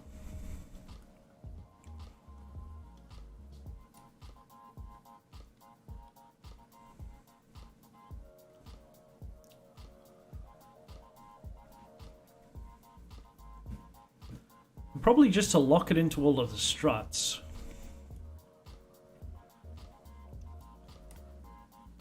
Let us put another rod in, but I'll only go with like a 3mm rod. It's more like to prevent the individual sections from twisting or rotating.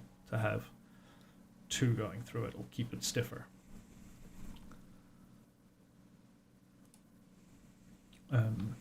Let's go with 3mm rod.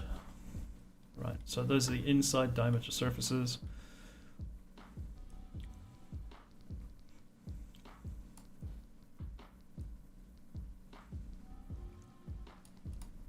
And we can now offset 2mm on this one, and 2mm on this one. We might actually reduce this because it's not going to be holding as much structural loads as this one will. This one's more for alignment, so we can reduce this down to 1mm offset. Lovely. This outside geometry, this outside sketch, we can tell it to bugger off.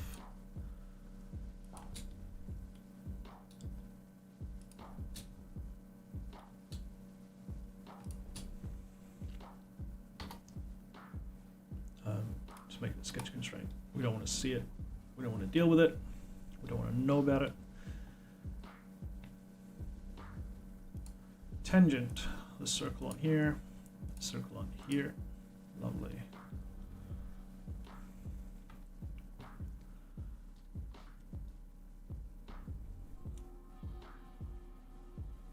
Let's see.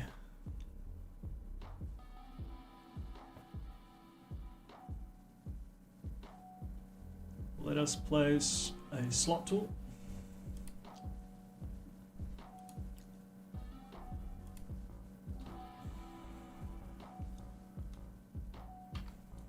2 millimeters. Yes, thank you.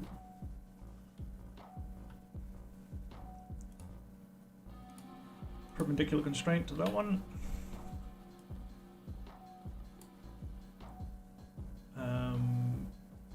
Probably do a perpendicular constraint to this one as well.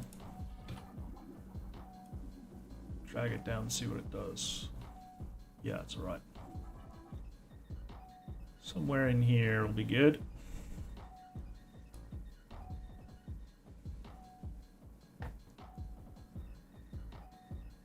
Now,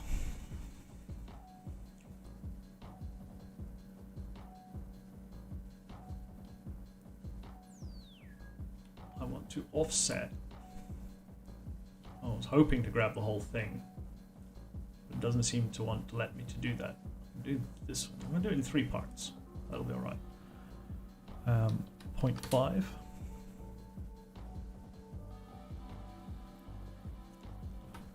Oh, that'll make life easy. I just project this, because that is a 0.5 projection. Let's delete that one and we will accept project that.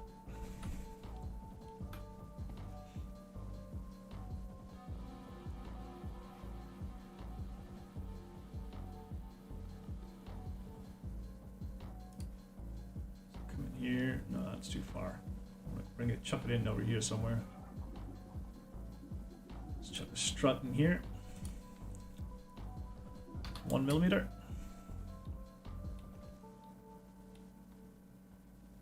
Right.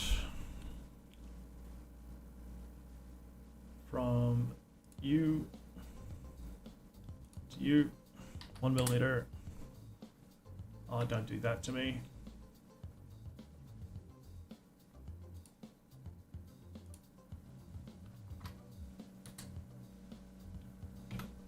Oh, you just want to do that, don't you? You just want to be like that.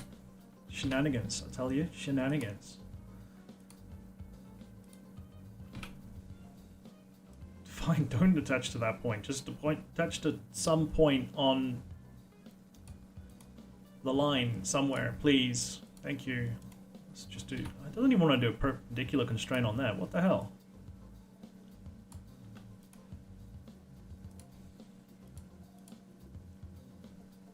How will this over constrain it?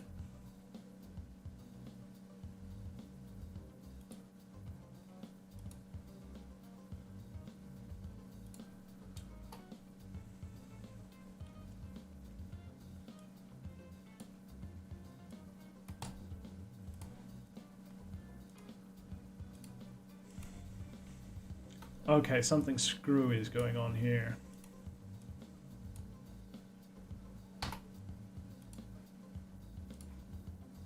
I want a line. See, it's all this other stuff that it's trying to snap to. Messing with it. It's messing with it, I tell you. Right.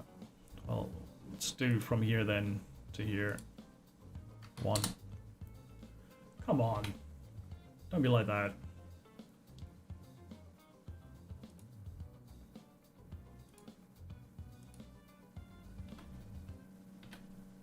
The hell is wrong with this line? This line is cursed, so it can just go away. It is a cursed line. You're a cursed line. You're a cursed line. I don't want to know anything about you. We will instead come back and grab you, wherever you went.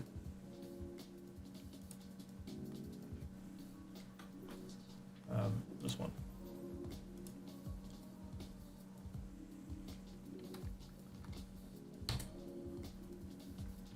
Failed to create offset. Why?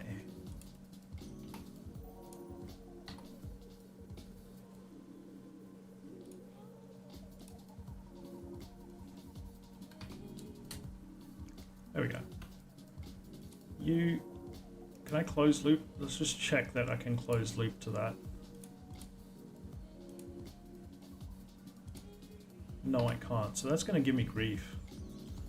I hate grief. Oh, it would be difficult, wouldn't it?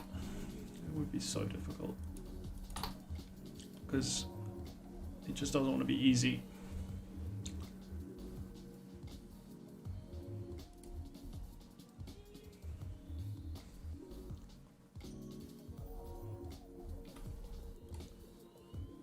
This one and this one were fine. I didn't have an issue with that. Actually, what if I, not using these, and let us grab this slot and get rid of it, because it's attached to the old geometry, so it's going to screw up. What if I hit reject geometry and I selected this end cap, which pretty much lines up with that 0.5 that I was trying to create on the inside there, and that makes a solid piece for me. It's all one piece. Now I can come in and go from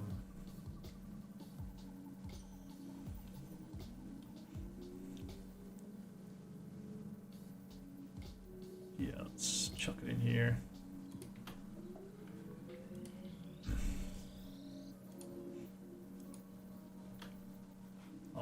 Why am I hitting the escape key? I just want to finish this slot. Sweet. Yeah, that looks happy there.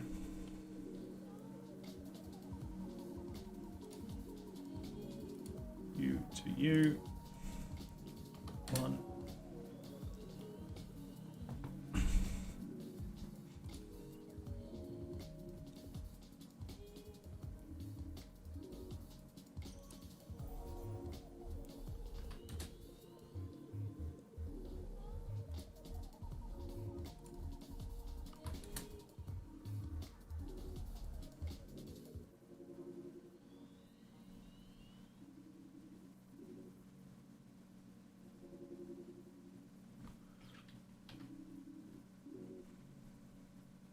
That one's good. That one was bad.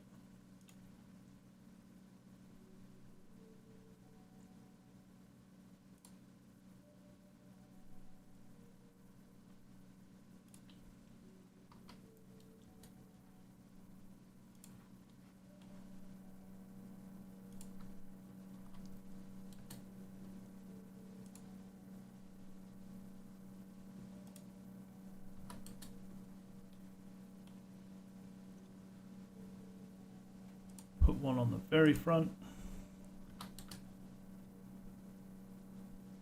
Put one bottom here. And one up here.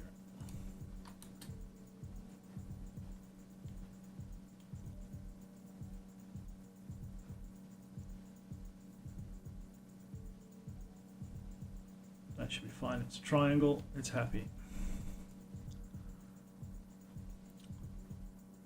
This looks pretty close. I'll just put one like so. And I might actually reduce you to 1.5 rather than 2.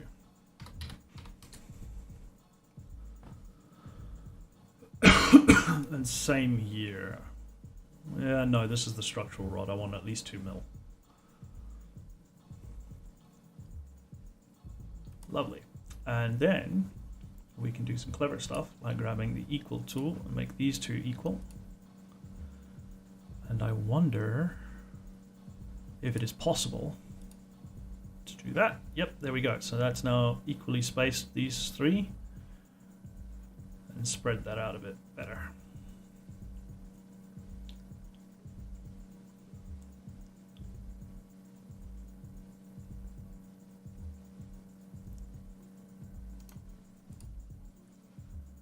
Very sketch.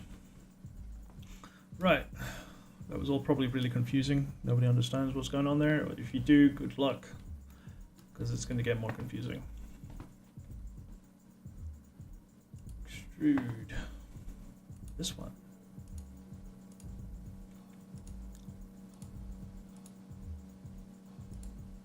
Wait, nope.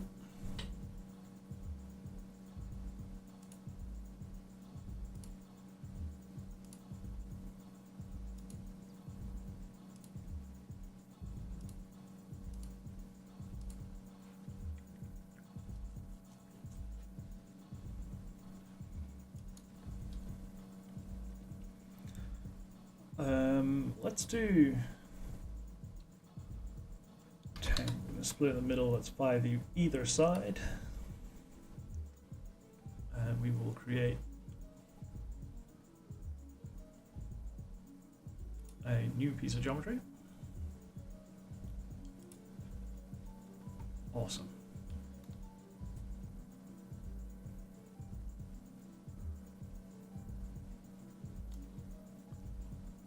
So that has created a truss section for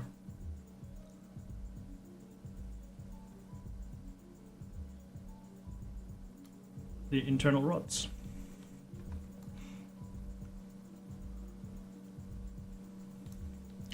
Now let's space that out. Rectangular, origin, x-axis, both directions, total of 5. Space them every 100. 100's not enough. 150, not enough. 200,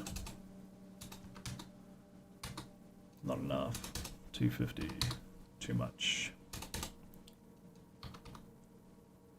Not enough. 40, too much. 30, 35. Spot on.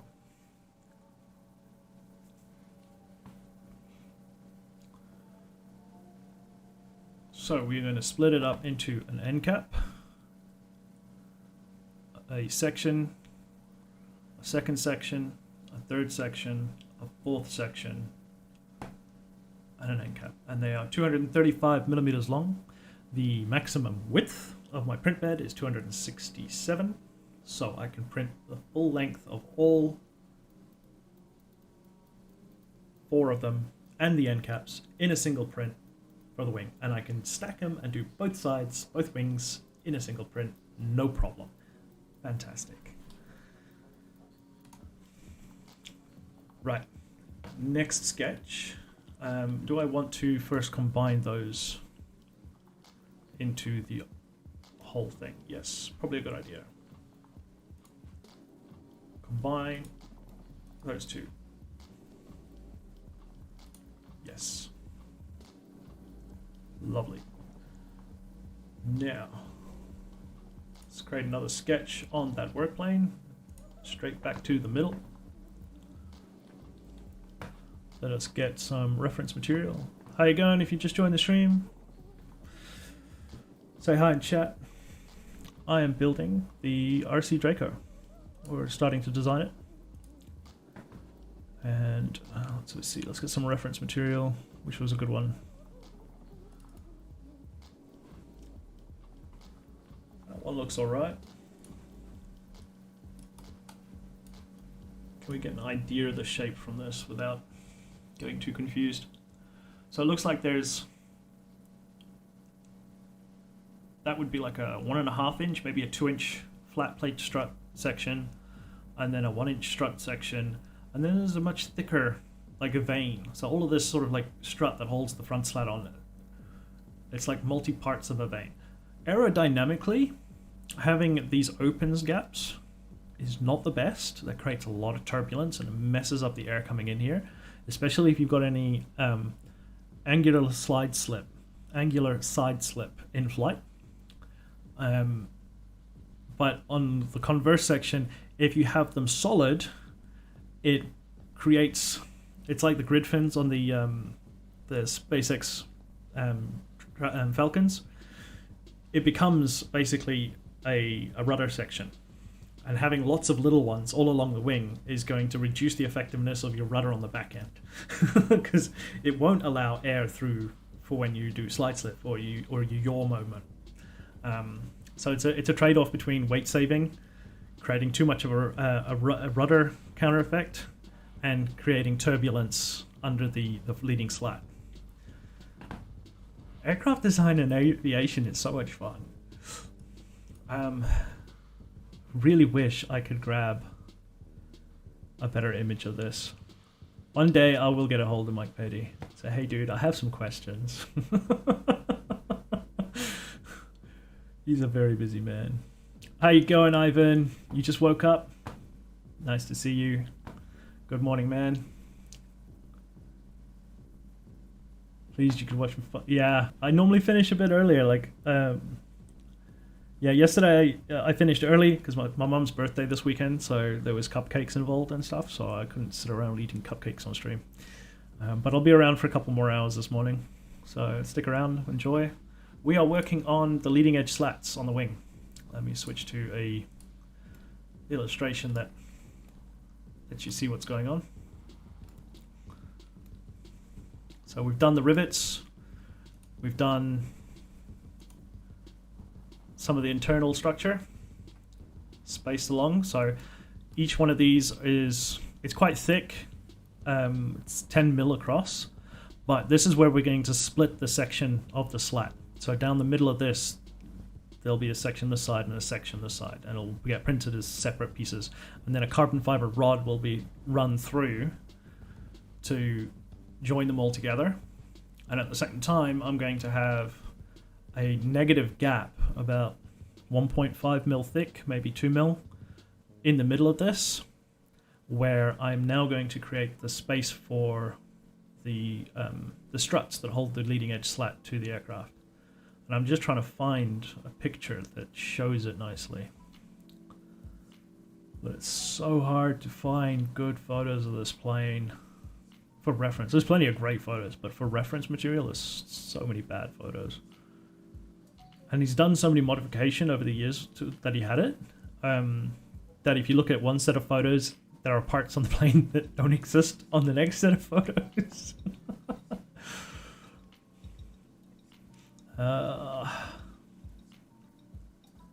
I've got to have one decent photo of one of these struts somewhere.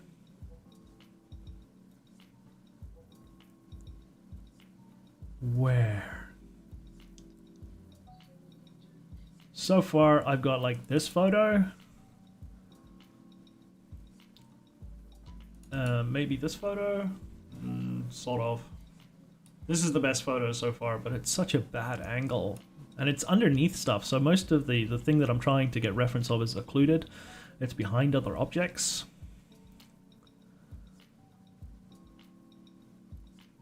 And then I've got this photo. So this shows me the overall profile of the strut. This is the size of the strut that he uses. The whole blue section is the strut. But it doesn't show the cutouts that he made. You can sort of just see the start of the strut there, and it sort of has like this shark fin or tooth design. So I don't know. I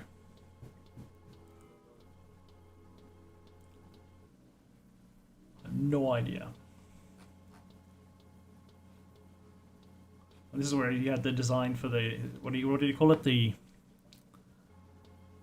tip stinger, or the stinger tip for the end of the wing to stop wing strike. You can see it's sticking out here. It's just a flexible carbon fiber spring, basically. It's exactly the same sort of thing that they had on the U-2 spy plane when that used to come down for landing.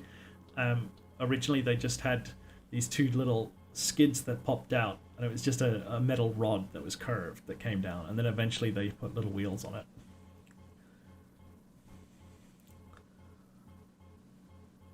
Yeah, no one can pass up cupcakes. Is that how delayed the stream is? Wow. So.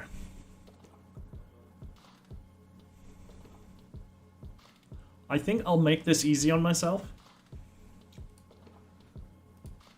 We in the sketch, yes. Let's go to the right side.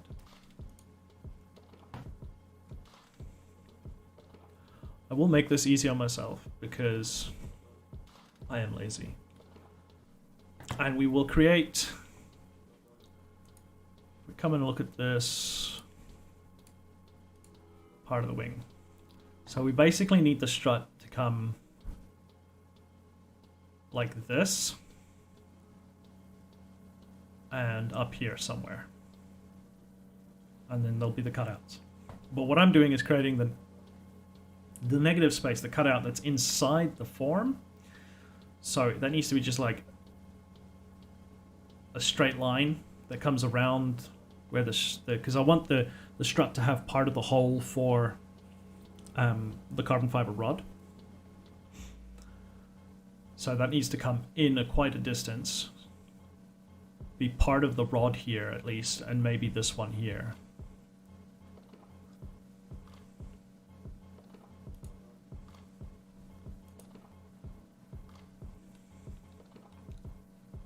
So let us project the circle at least, and this circle.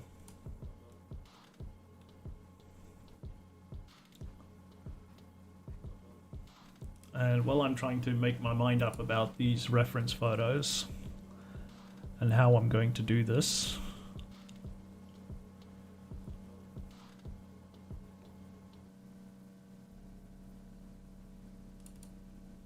maybe, just maybe, nope, can't see a damn thing.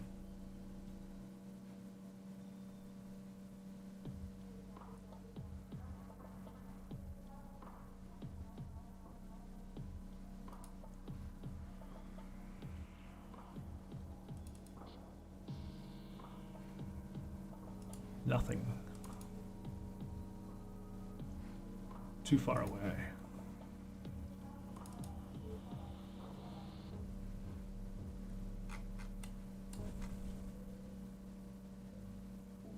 Yeah, it sort of comes under the wing there.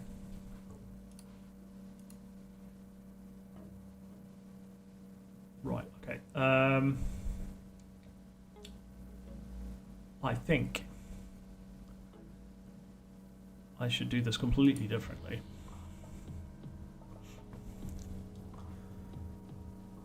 So I need, let's make a slot between you.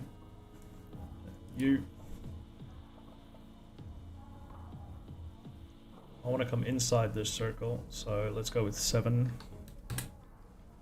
Good, to put it on the other side, so we can grab you.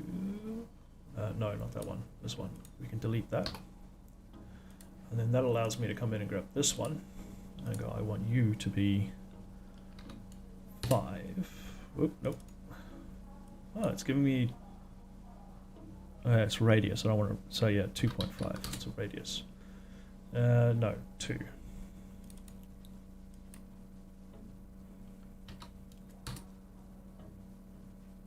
Yeah, that'll do. And let's come from this one straight down, and from this one straight out, so that we match the world line. I don't know why this sketch is set itself skew to the to the actual world axis.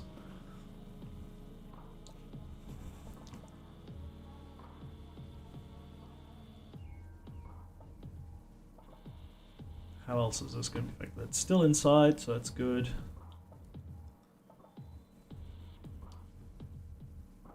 Right.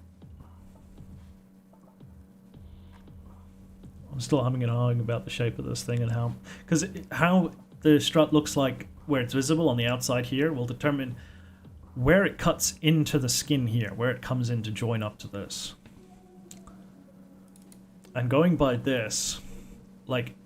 it comes pretty much to where it starts to go round.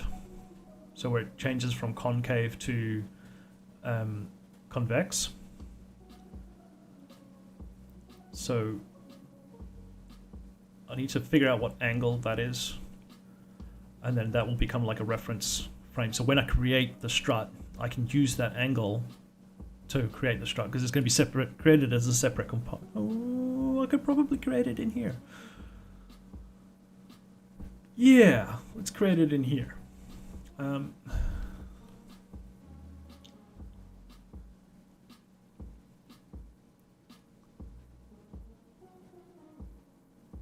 I'll come out a bit that way as well. So from the center of that circle.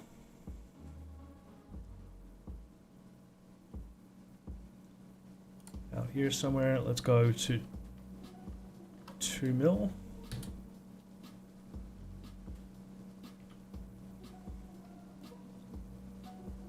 let's not do that. 4 mil. Cool. Let's bring you back inside of it.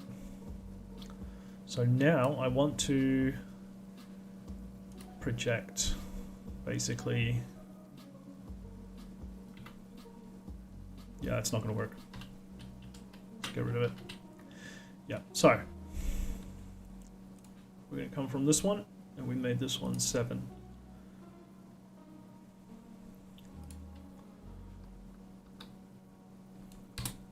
Enter. Then we want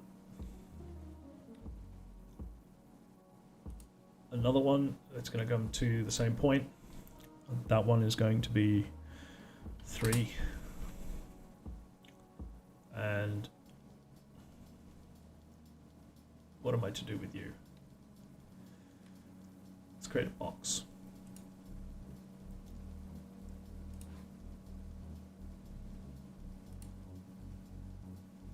Somewhere there.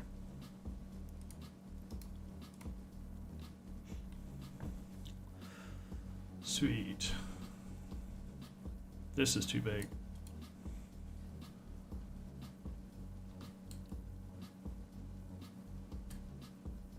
Yep.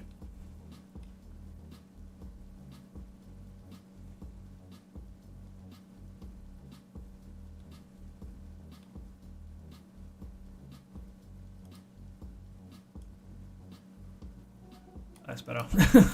Looking at the damn thing sideways. I don't want to do that. I can project this point. Is it this point? No. It comes up to here and it goes to this point.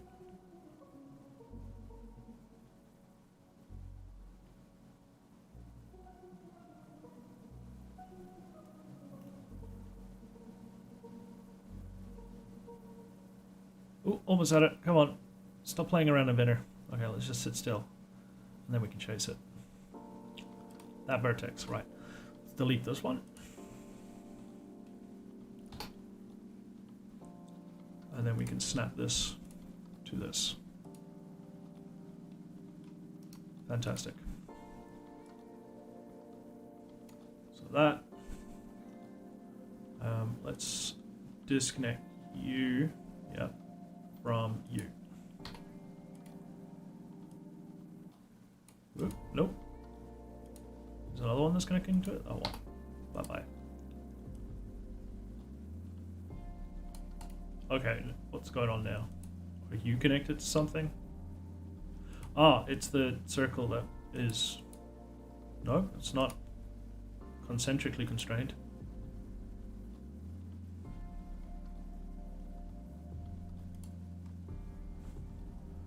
You know what? I'll just make you again. You're gonna be like that. You can die in a fire.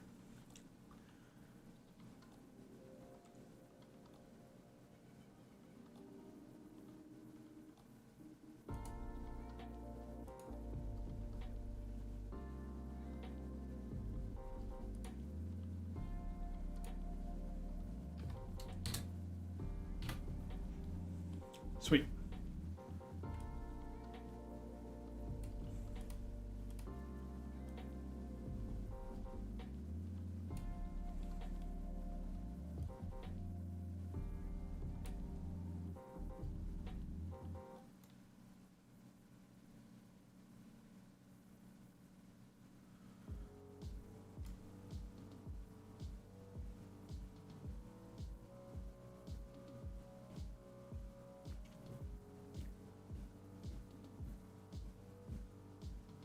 Yeah, I'm good with that.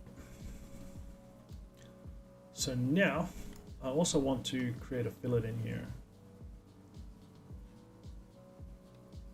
But it would probably be better if I just took a line from that point to the circle and then did a tangent constraint. Like so. Finish sketch. Right. Extrude the square.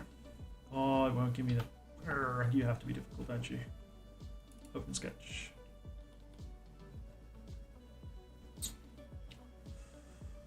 Give me the line, give me the line, give me the line, give me the line, give me the line. From the end of the line to the corner of the square. Rectangle thing. Finish.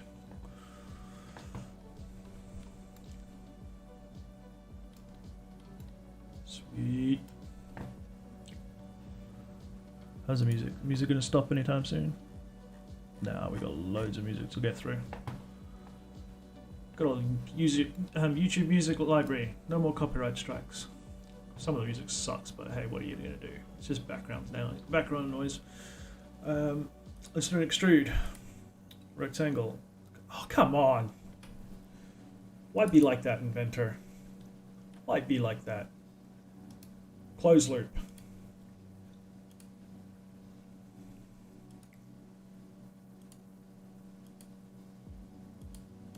Thank you.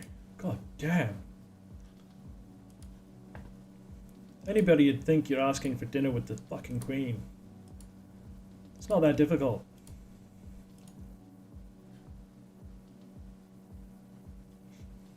Lovely. Actually, I need to change that. We need to go both ways. No, that one, middle one. Yes, thank you. And I'm only making the plate 2 mils thick.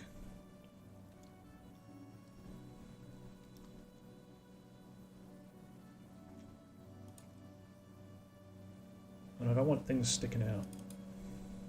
Get it right the first time, dum-dum. There we go. Sweet.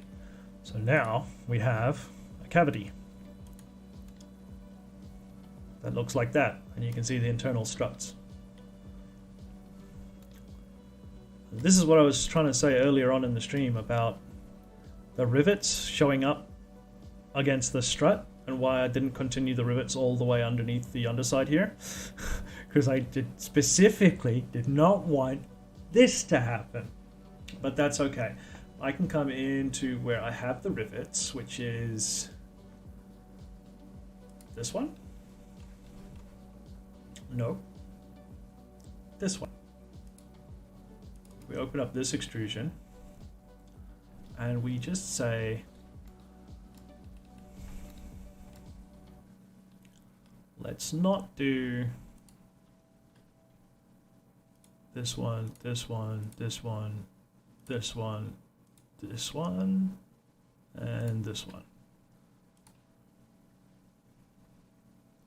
And then it's going to give me some shit about not being able to add the fillets to those things that are missing, because that's what Inventor likes to do. But that's only if it doesn't crash, and let's pray to fucking God it doesn't crash, because I haven't saved in ages, and normally I'm fastidious about saving. Like, my hand is just there twitching on Control S the whole time, like it's a nervous tick. But yeah, just give it a minute to update. It's doing a few things. Yeah, accept. Yeah, cool. It's totally fine. Totally know what's going on. Rectangular pattern. Wow, I expected the fillet to go, oi, I can't do the things I wanted to do before. Yeah, which is exactly what it did. Where are you? Come, drag my ass all the way to the end of this bloody slat. Everybody loves a slat. I just love how slat and slut sound the same. You go to an air show convention, you have to tell everybody, we will have no slat shaming here. There will be no slat shaming at this stall convention.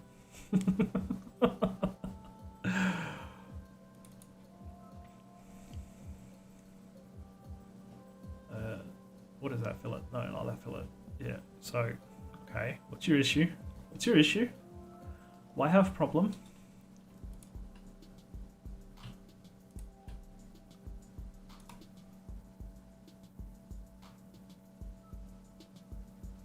You all good now?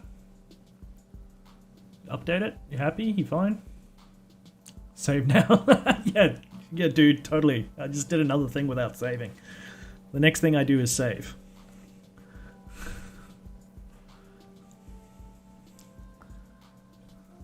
Look at it, look at the bar just going through there. Updating. Yes, accept. Okay, it's still screwing up, but let's just save. Let's drag this end of part all the way to the rectangular feature. Let's select the rectangular feature. Let's memorize those numbers, 2148.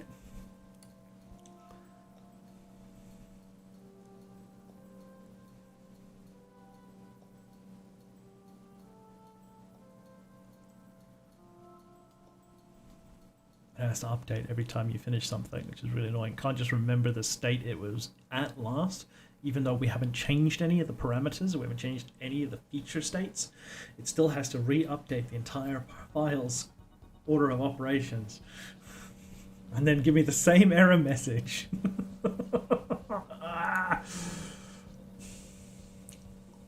Okay, why is this fillet not working? You know what? We come in here and we unselect that fillet. So now don't do it. You shouldn't have a problem now. I'm not asking you to do the fillet. I just want you to do the combine.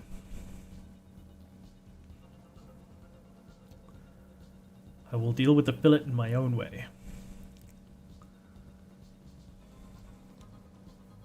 Fantastic. Right. Then I open the fillet. No, I need to drag the fillet past, which I can't. Which size is this fillet? 0.02. Right, let's remember that, everybody. Let's delete the fillet. Whoa, no, I don't want to delete the... I just want to delete the fillet, not the rectangular pattern. Why? I've removed the fillet from the rectangular... What the hell? Delete the fillet. Rectangular pattern, return, accept. It refuses. It refuses. Okay, what was the patterns? It was 2148? Yeah, cancel. Let's delete the pattern too, because it's cursed.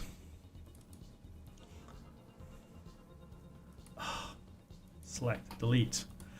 Okay. Wireframe with hidden edges. From the back on. Let's create a fillet. 0.2. Let us select all of them. Unselect the things we don't want to do. Anything else that's misselected? Nope. Cool.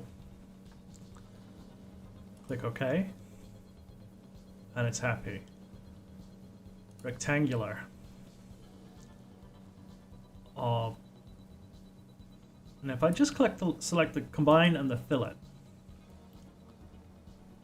let's select the direction of the x-axis, the other direction, 21, 48. It should do both the combine and the fillet. So let's see how it goes. So it's not selecting the other bits and pieces beforehand. Create rectangular pattern failed. Okay, it is not liking the fillet somewhere. Somewhere along this line of garbage, there is a bad fillet. So we will not do the fillet. And in fact, we will end of part. Then we will do rectangular function. We'll select the combine. Direction, x-axis, 21, 48. Switch to direction, click OK. And now here comes the fun part. We need to bring the fillet back. Open the fillet up. Open the fillet up. Hello? There we go. What the hell? And then...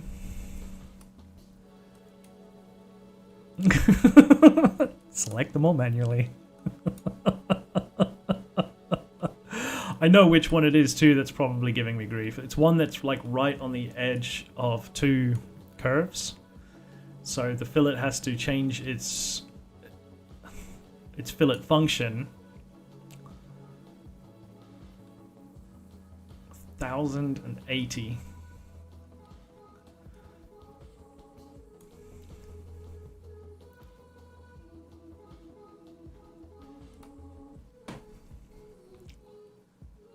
I guarantee 21 will fail. 21, watch. It'll be 21 failed. Or it'll be 42, because it'll be double, because it's a fillet on one half of a curve and a fillet on the other half of a curve around a circle.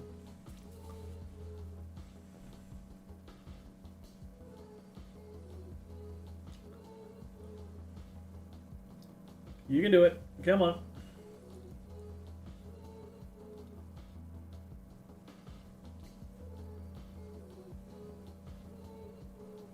$52. 21, 52? Where'd the other 10 come from? I'm confused. Edges cannot blend at the current size. Okay. That's fair enough. Hit cancel. So the one that's screwing up... What the fuck? What the hell is this? Oh my god. I have never seen Inventor glitch out like this. What on earth is this? Kill it with fire, please.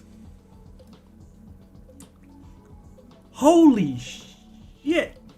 I'm probably maxing out the mic. I'm sorry, but this is just like, what the fuck? Rip headphone users, sorry. Can I get an F in chat for Inventor? Because what the hell?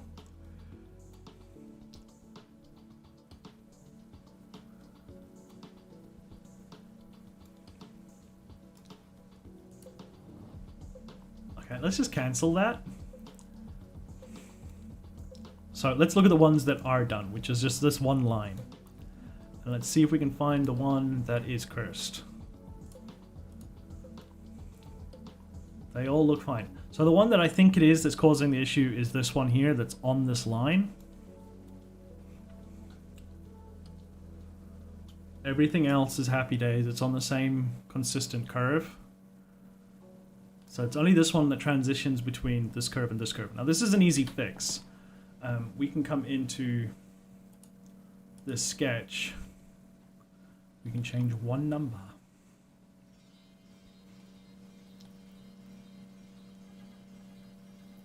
So it's this one that's in the wrong place. So we open up this 3 and we make it 3.1. It does jack. But what is this? This is D8. Right. Consumed by sketch 2. Every single one of these that is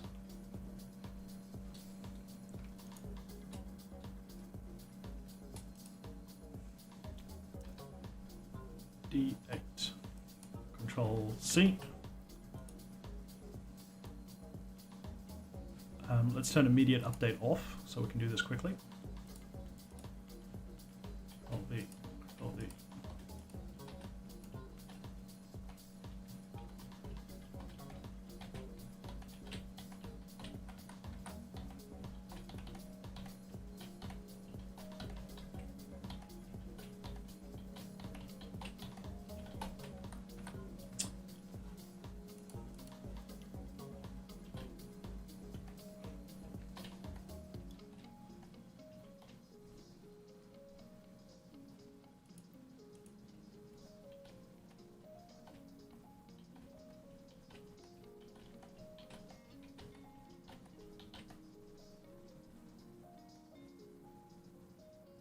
Sweet, that's all of them. Done.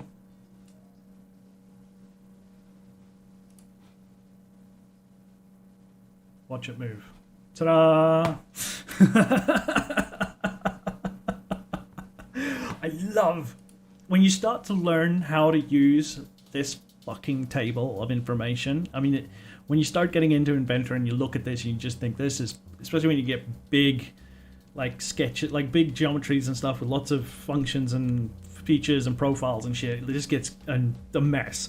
But when you're starting a sketch or you start geometry or you're working in Inventor, if you work clearly and carefully and cleanly and you do everything with intention, like you know what your next step is going to be and you've planned it all out, you can set this up to do some fucking cool shit. And I'm like only scratching the surface of the shit you can do with this tool. It's one of my favorite tools in Inventor, is the functions tab. Right, but now this one's on a line, but that one should be less of a problem.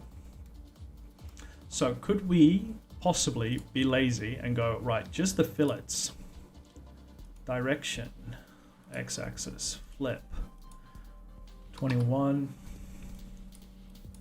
21, 48.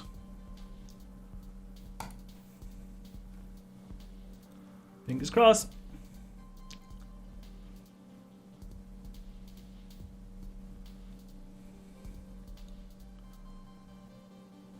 Using Inventor is a bit like gambling. You never know if something's going to work. It worked. Lovely. Awesome. Fantastic. Awesome. Amazing. And then we can just bring the rest of everything back. It shouldn't be affected. Should not see an error message. Let me just check the stock price. It's still tanked. I should have sold it earlier. It's back down to 85. Oh, that's right. They closed early today, so it's not going to change anymore. It was up at fucking 156, 597 it got to at one point. I should have sold out there. And I would have had enough to buy my printer. But just the printer. I wouldn't have enough left over for resin or the printer upgrade, which is the metal plate with the magnetic strip that you can easily remove prints. And it saves your build plate from getting scratched up from scraping stuff off. And I couldn't have bought the equipment to build the light box, UV light box. So, yeah. Right, now, this function here, this doodad, this needs to be rectangularly repeated. But before we do that, I want to open this up. 235. U, rectangular, x-axis, both directions. 235.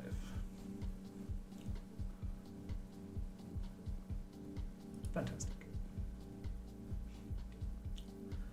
Right. Now for the really fucking cool part. This is gonna blow your freaking mind, right?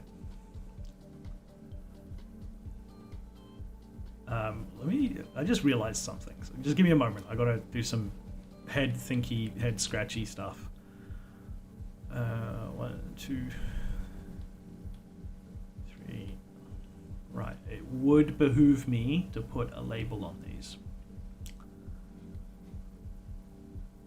because the rivet spacing is slightly different. Or maybe not. I could probably get away with it.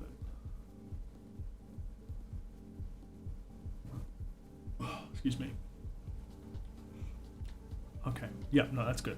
Now, before we continue,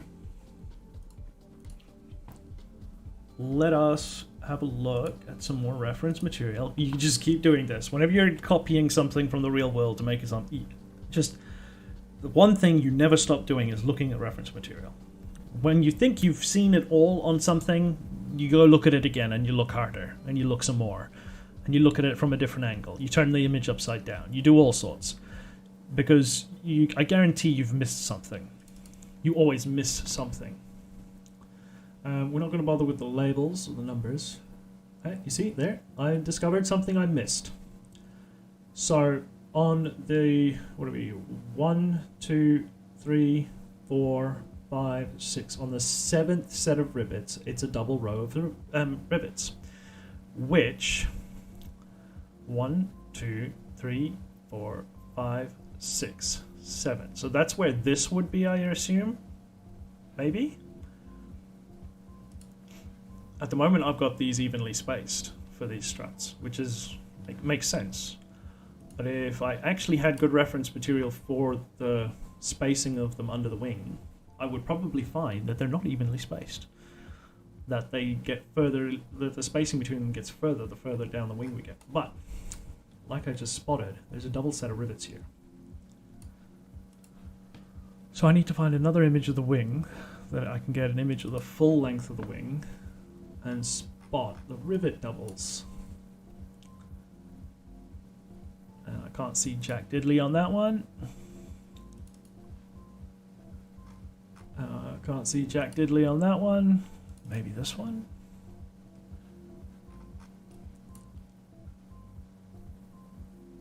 No. Jack Diddley. Maybe see that? But that doesn't make sense, because that's not 7 count from the inside of the wing.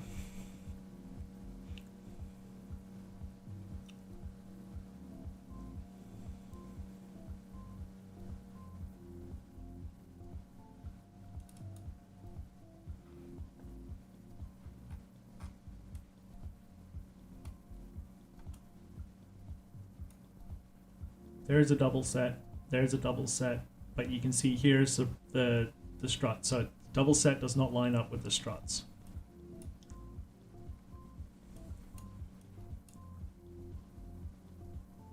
So is it every other? It'll be where they've joined 2 lengths of metal together. They wouldn't have made this with one long sheet of metal.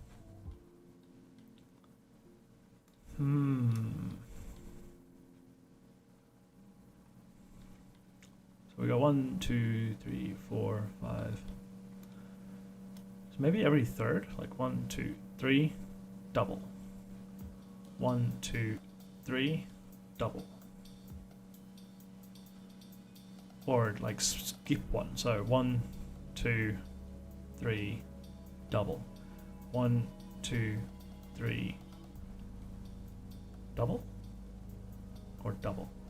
Because this is the 7th. So if I count 1, 2, 3, 4, 5, 6, 7, there's supposed to be a double here.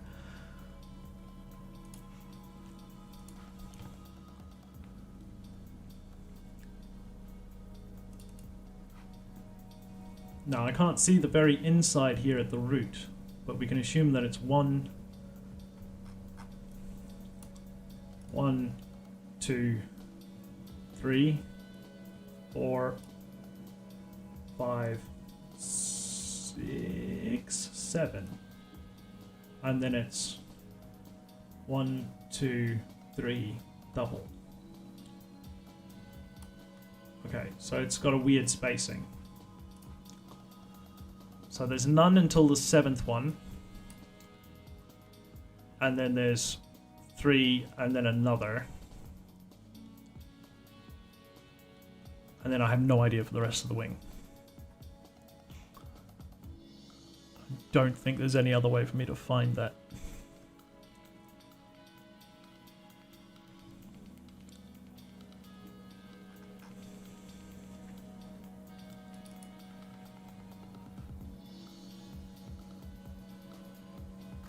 Aside from this one. Okay, so 1, 2, 3, 4, 5, 6, and then the 7th one doubles. And then it's 1, 2, 3 plain, and then a double. And then again, I can't see the rest of it. So I would assume then it's another 1, 2, 3 plain, and then 1 double. So let's see if we can do that. So this is the 7th row here.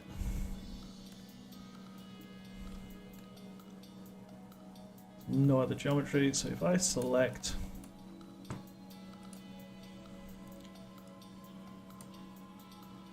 let's see, I can't select just these things here. God damn it. And this is gonna bug me because why?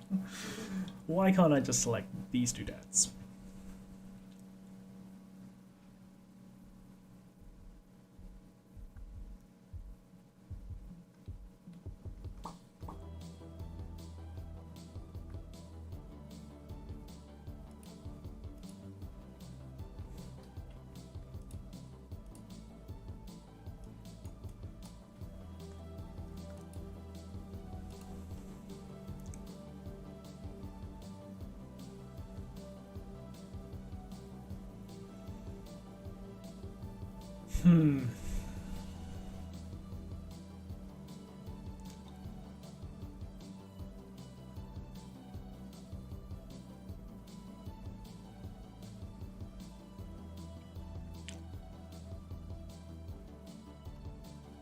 I'll leave it for now. I'll think about how to do that. I'll come back to it. Next up, I need an internal structure, substructure here to carry the rod. I can't just have it go from one split to the next split. I need one in the middle. Otherwise, you can get the rod bending on the inside of it and rattling around, which is an easy thing to do. So let us go to these two, and we'll create a no, not an offset. We want a midpoint plane. We'll select this face and this place. Place is Afrikaans for meat. Rice, vlees, and aardappels, which is rice, meat, and vegetables. New sketch. Visibility. Screw off. Hidden edge.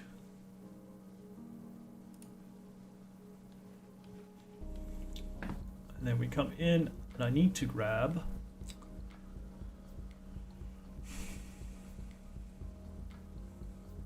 so let me just sit my mouse here until I get the right base to grab. Nope. Yes. That one. Done. The easiest thing to do. Extrude. Both directions. We want that thing. I don't think 10. We'll do 5.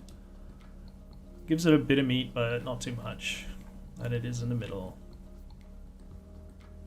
Or we can space them out. We can go 2 mils.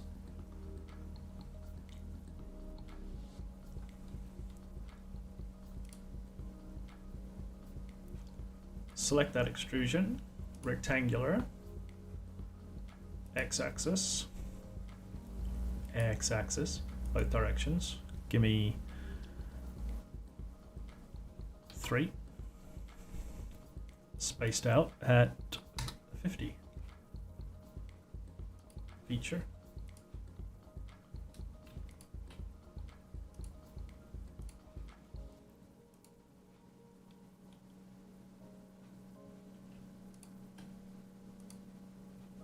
What is it doing? It's being a dumb poopy head.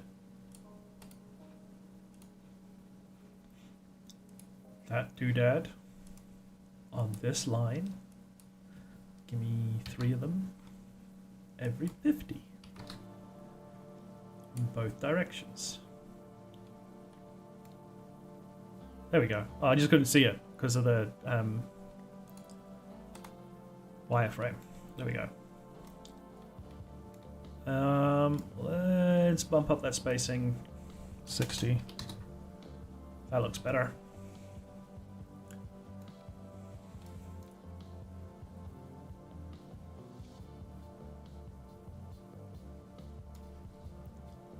Okie dokie. Then we select that rectangular pattern, and we select rectangular again. Direction. It's the x-axis. The other way. Can we remember what that number was? 200 and...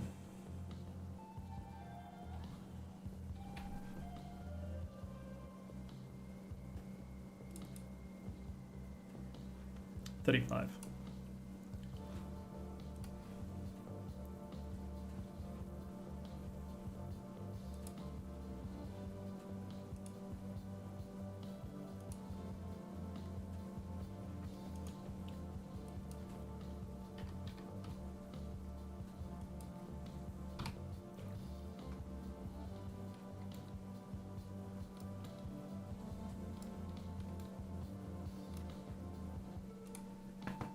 Sweet.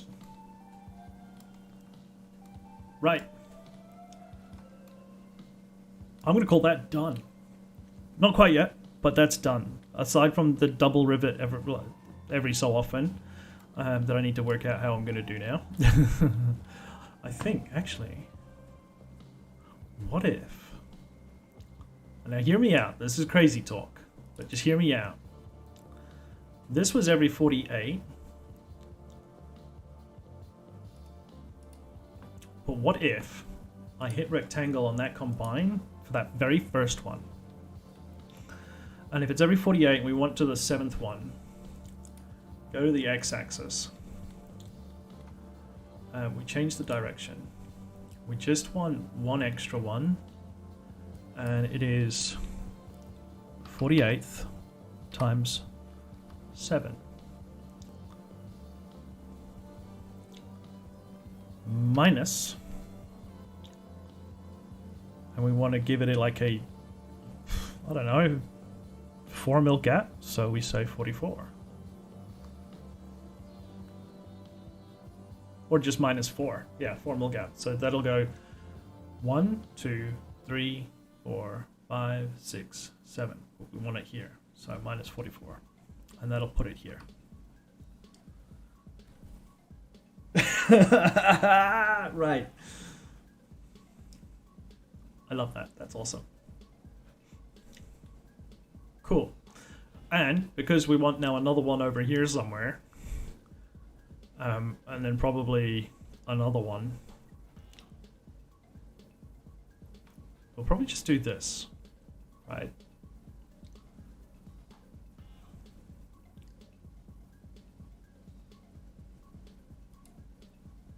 Sweet. And then we'll hit rectangular pattern on this.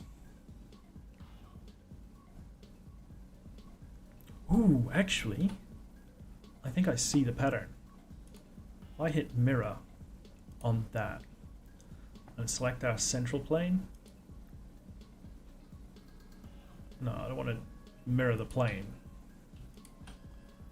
Mirror plane is that one. There we go. That is going to put that on the... yeah, it's not going to work. Oh well, so much for that idea. Rectangular pattern. This one. Direction. X-axis. 48 times by 3. We always already have the negative 44 built into it. Change the direction. But we have tag along. So plus 48 times 7. Which gives us a space of 3. Chucks that one on top of that one, which we don't want. But we do want one over here like this.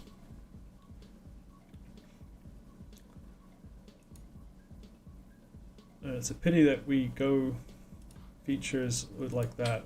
Can we just select the singular occurrence?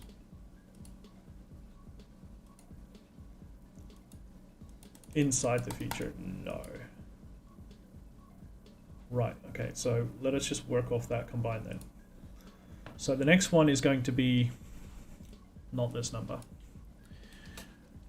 That was 3, and then there was a gap of 3. So it's on the 11th one. So we do 48 times 11 minus 44. Puts it there. Lovely. Sweet. And then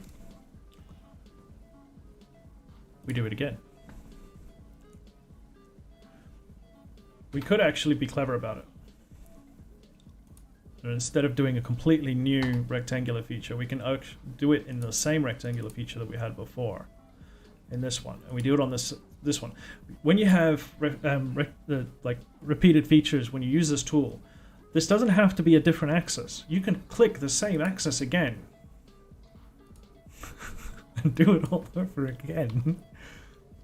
48 times 11 minus 44.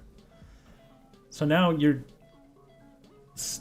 saving your order of operations over there, and you're using less features, which is better on, you know, processing loads and stuff. Sweet.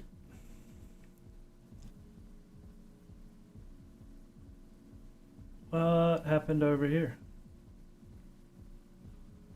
What are you doing? Oh. Oh. Okay. I just remembered that when you do this, it also repeats whatever you did in this one in this function.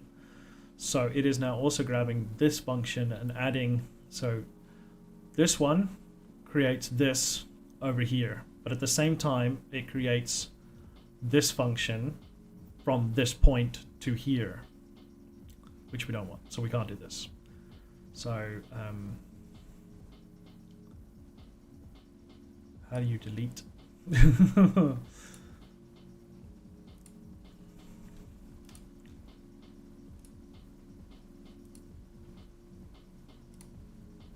Just like that. Cool. So we'll have to create a separate one. What was that? That was that.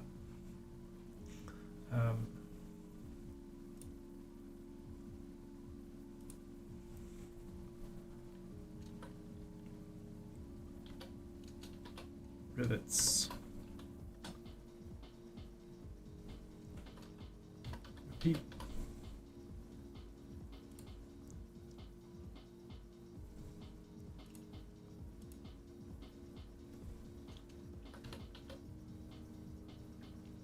Rivet. Double. 7th row.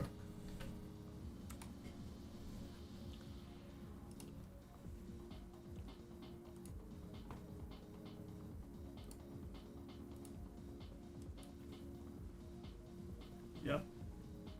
And then this one is 48 times 11 minus 44. Other direction. Okay. Control C. Control D. 11th row. And where do we want the next one?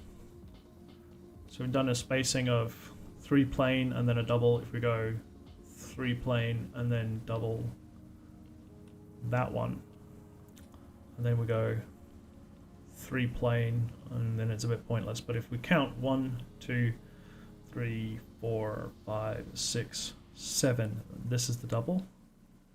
This is the double. 7th. The 7th one is the double. So yeah, so we do another 3 plane, a double, and then that gives us 1, 2, 3, 4, 5, 6, 7. So it is mirrored, but not quite, because it's, yeah, it makes sense to me. I hope it makes sense to you. Ooh, I've missed chat.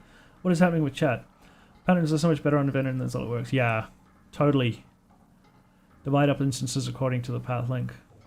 Click advanced. There's more to this, I don't know. There should be an option to pattern original only. Look at some open homes that I haven't been watching live, being able to direct. Peace. Sweet eyes, man. I'll see you around. If you're still here and you can catch that. It's good having you. I enjoy your comments. Let's see if this works. Let me just destroy that one into obscurity. Open this one up. Drop down menu.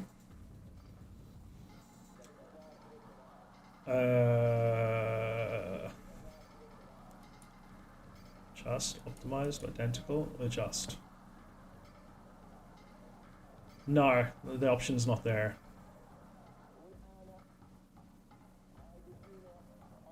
Orientation. Identical. This is like if you're changing directions around stuff, things. I don't know.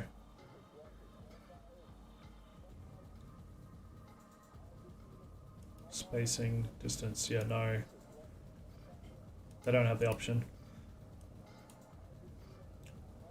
There is... I could use a sketch-driven pattern. That would probably be smart. Select feature, select sketch. Let's do that. delete, delete.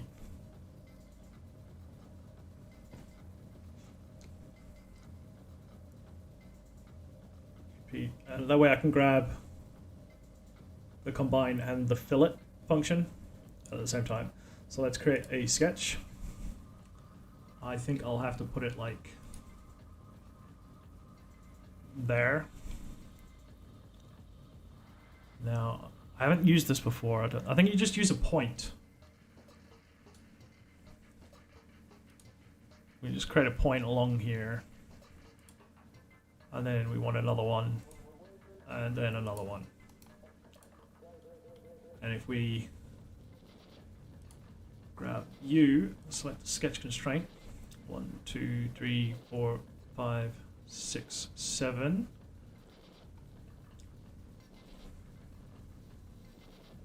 And we just, I don't know.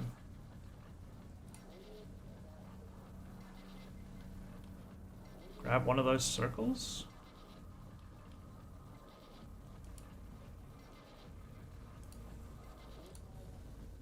Yeah.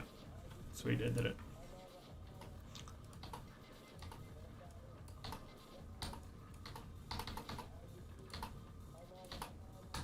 But I don't actually want any of that. I just want to create a point on the apex.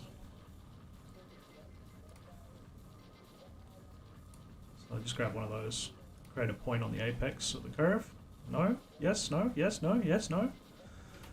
Damn you all to hell.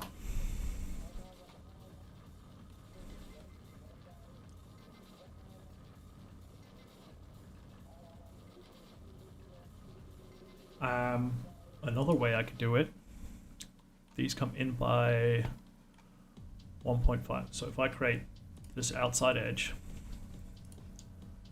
and we can set a dimension to here, which will be 1.5 plus 4 plus 48 times by 6.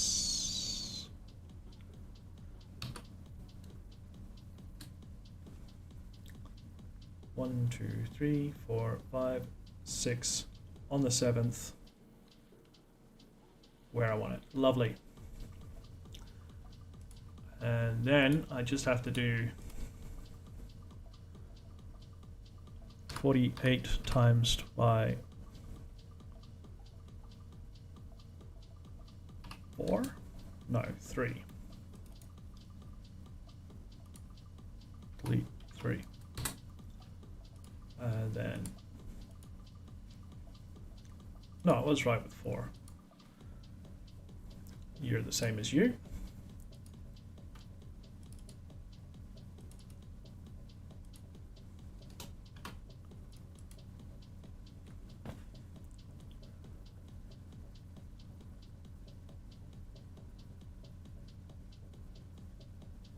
Sweet ass, man. Yeah, we'll try it with the sketches and see if it works.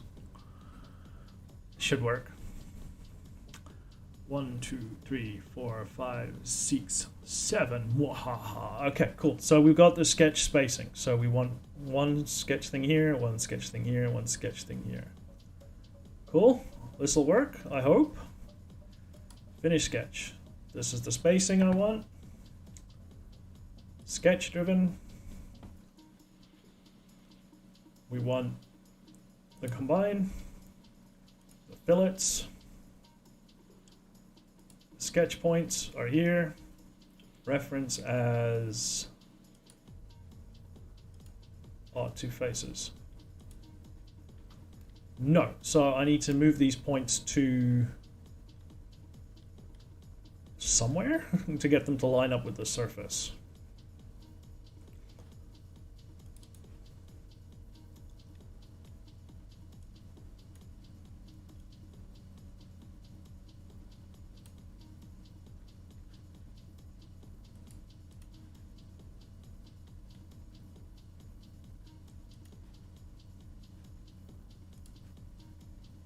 But it is doing what I want. We just have to figure it out a bit more. And the fillet function. Reference Select a vertex or point to change the occurrence origin.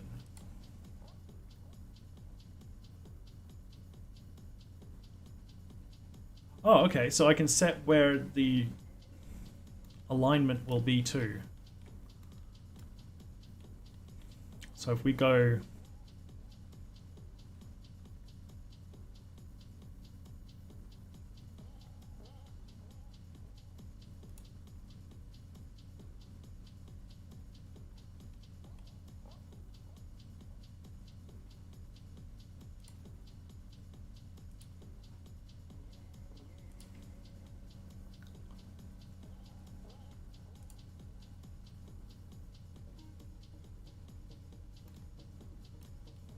how is it deciding where to set the base point of the feature?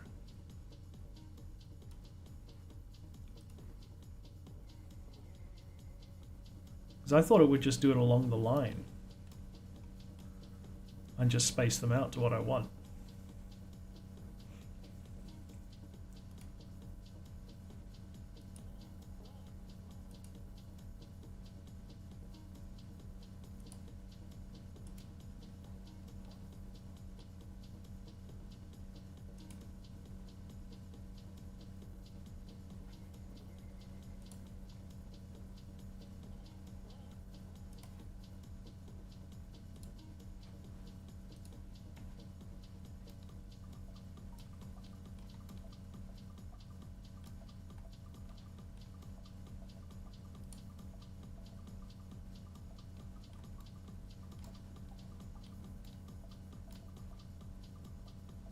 Ha! Base point.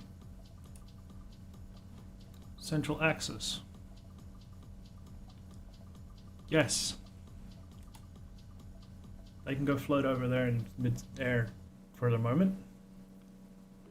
If it will do it. Please don't crash.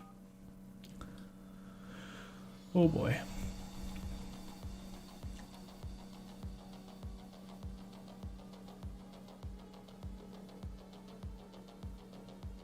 I just told it to do something. It's probably going to try and divide by 0 or some shit. I still have coffee left. How do I still have coffee? The coffee is always gone.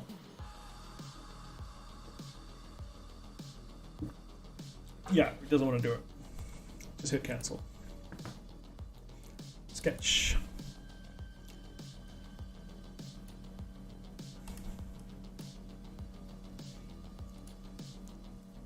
Wait, nope.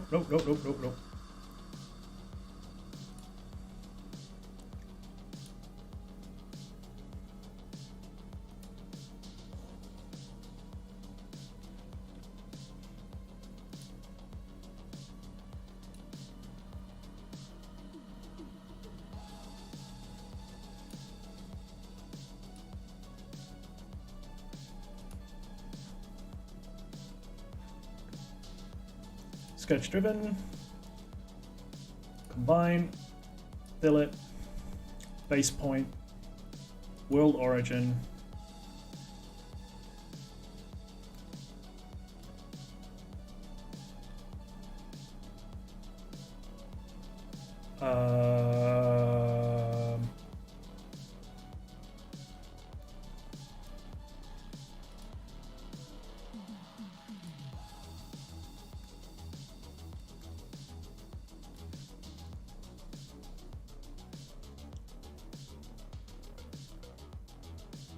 I'm so confused. Ah. Base point, central axis. Can I flip you around? Why are you doing it over here? And what is this? That's the center of the sketch?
I have no idea.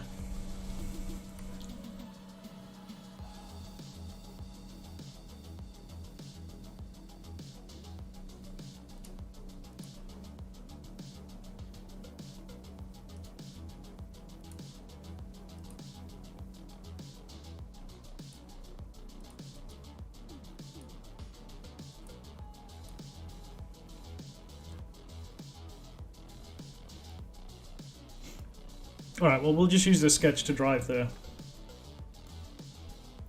doohickey then. So we'll do the first one. Well, the distance will be this one.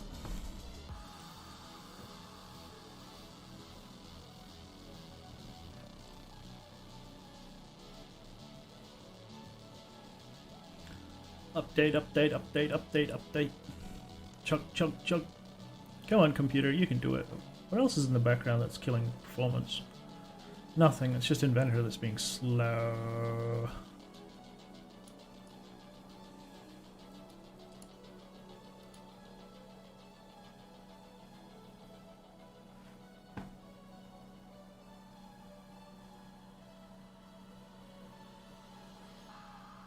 Okay, edit. Don't do the fillet.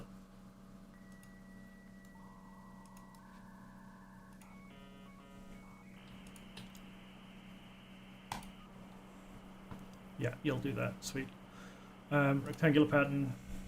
The combine. Direction. X-axis. Distance. This. Plus this.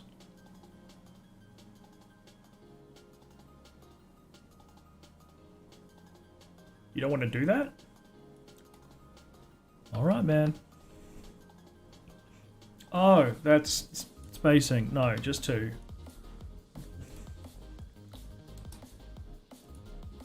Alright, cool. Other way, thank you.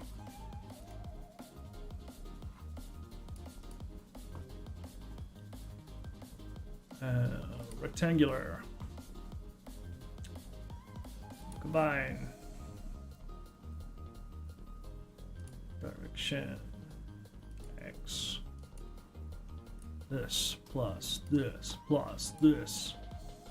Other way.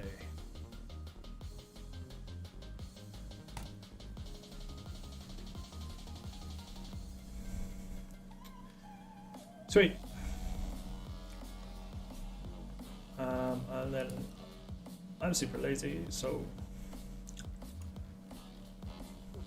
fill it.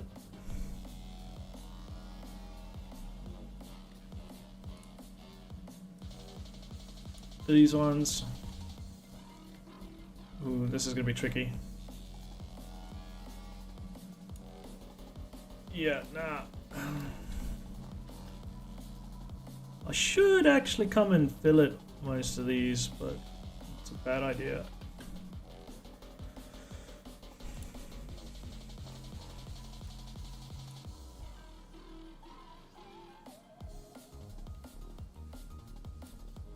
Let's grab those.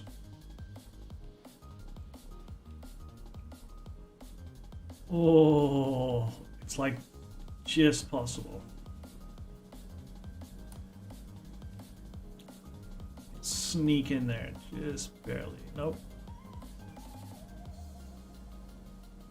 Oh, screw you.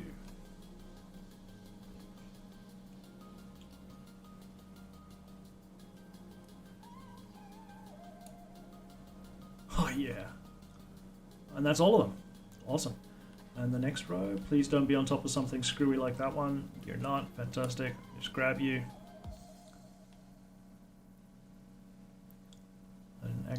Accidentally grab anything I don't want to. Nope. Awesome. And I don't want an extra set over here either. Okay, that's the rivet patterns all spaced out nicely the way they should. That's not going to drive me mad anymore.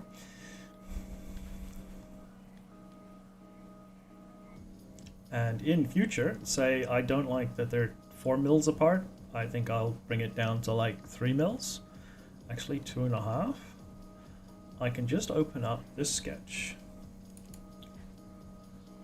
And I can open up this here and change this parameter to 2.5. New sketch.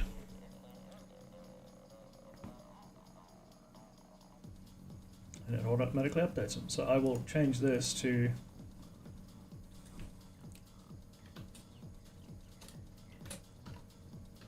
double revit.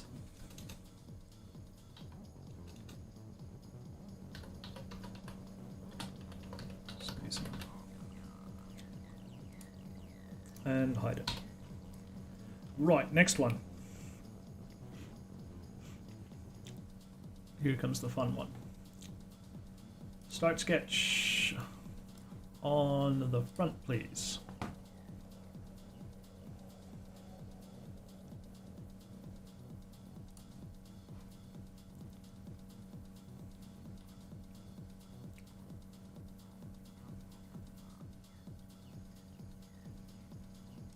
Create a line.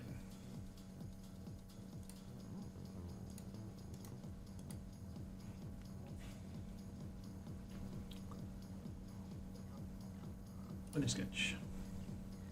Split.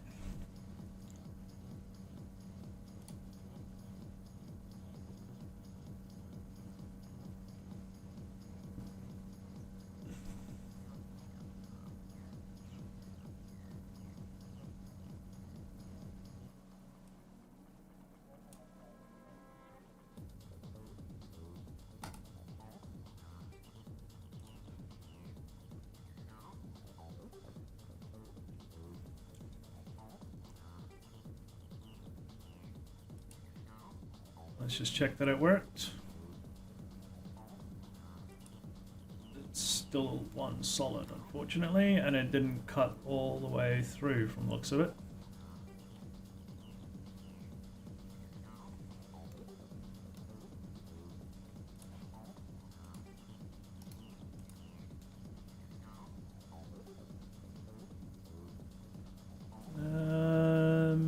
No, it did.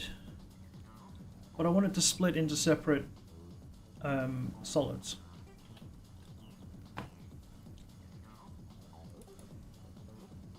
But at least we know we can do it with just a line. So, this line.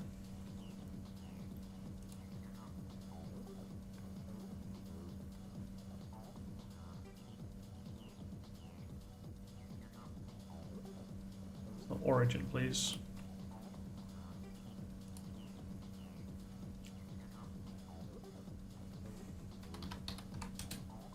Is it 12.5 though? Is it though? Yeah. Yeah, it's in the middle. Sweet. And then we just have to do rectangular function, line, direction.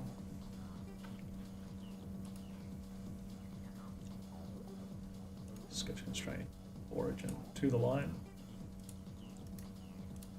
Okay, rectangular, select the line, direction, select the sketch. 235, should smack me in the middle there. Yes, do it 5 times. Lovely.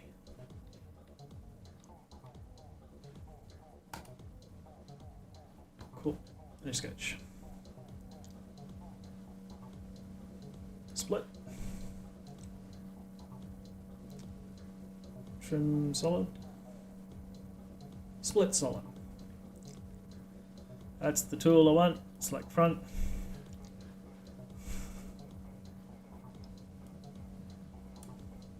You. Are you going to let me do it multiple times in the same function? No, you're not. So I have to do it individually. Let's do one. Apply. Don't destroy my sketch. Oh, you bastard.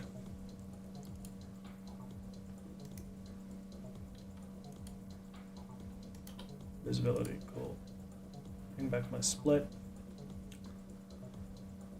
Split. Split solid.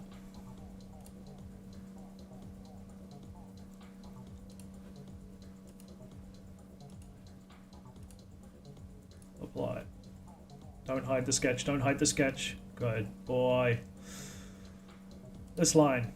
Solid. Apply. This line. Solid. Apply.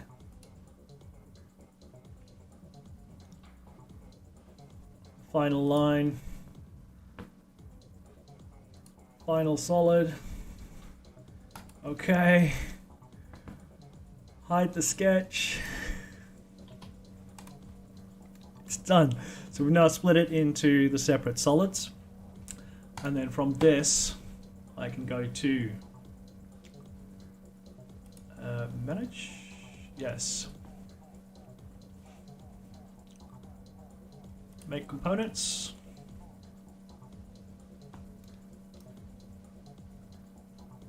Yeah, was it this one? Yeah.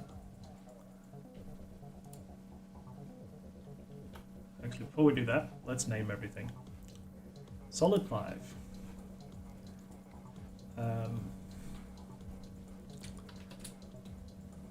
Hey.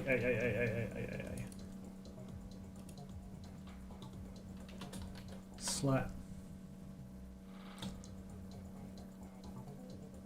Cap. Inside. Cap inside. Root.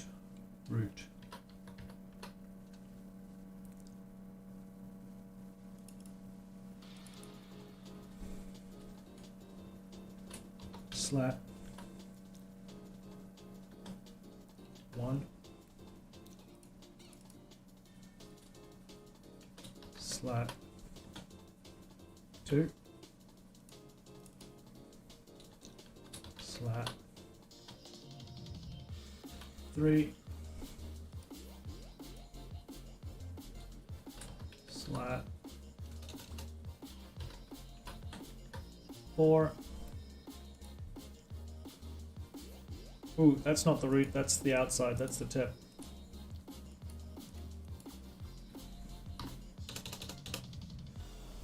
Tip and R. Yeah, 1 space shift R. Space shift R. Space shift R.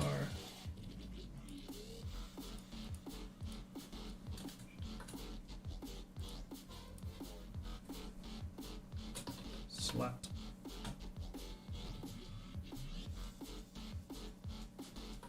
Root. R.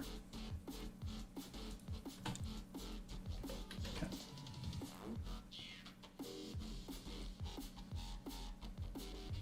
Or should we call it root cap, not cap root?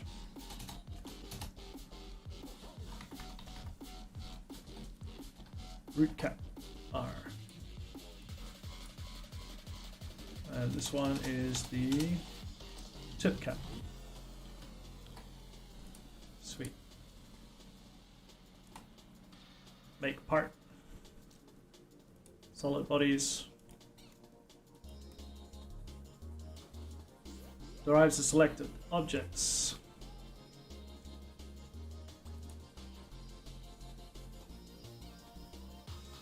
Create an assembly. Wing slat R.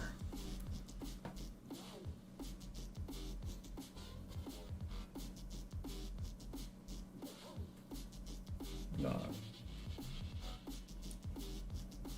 Ah, why did I hit apply? I wanted to hit cancel.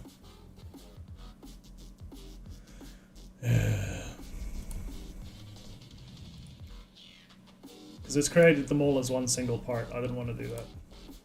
Alright.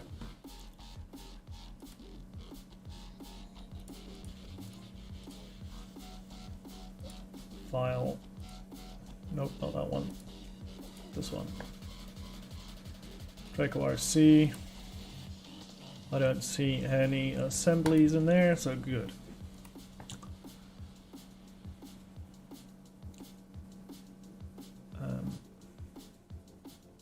Did we really call this fix C and not fixed slat R? I'll need to change that later. In fact, I should change that now. So let's save.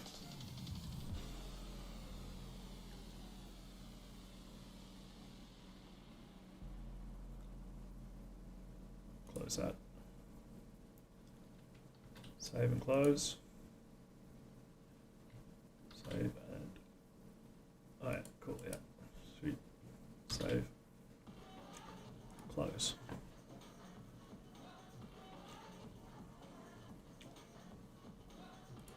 Rename that to fixed slat R. There we go.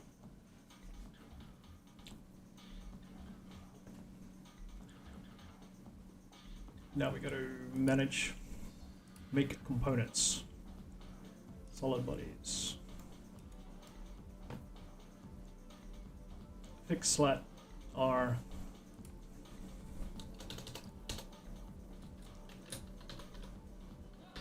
Assembly.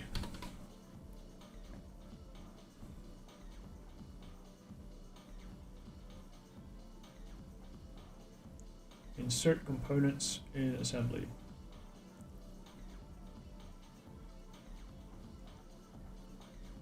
Let's see what it does. Yep, cool. Fixed slat R. Awesome. Creating individual standard IPTs.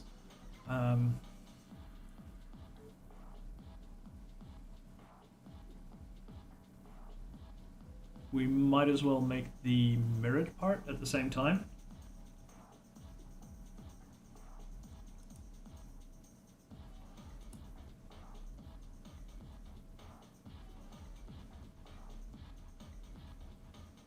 Alright, we'll just run with this and we'll deal with mirroring parts and components later. Source path, yes. Source component, scale factor, no. Include parameters, no. Apply.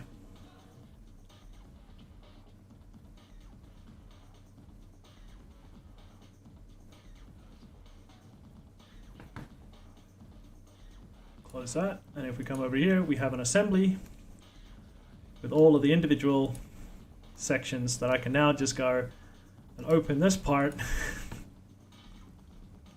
Oh my god, I love this program. And there we go. We have one of the wing forms. And how much does this piece weigh if it were made from resin? Let's just use acetyl resin because it's the only resin I've got in here. Default. Smooth white, please. Nobody wants a black tip. Actually, it's supposed to be silver, so we will go with medium grey. Smooth medium grey.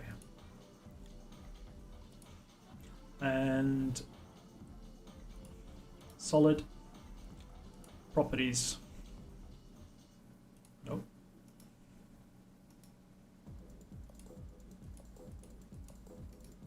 This one, iProperties, physical, update. It weighs less than 5 grams. Weighs less than 5 grams. How much does one of the big ones weigh? And I can work out the volume, which means it tells me exactly how much resin it will take to print this minus the support material and stuff. So by the end of this design process, I will know how much it will cost to print this just in resin cost, volumetrically.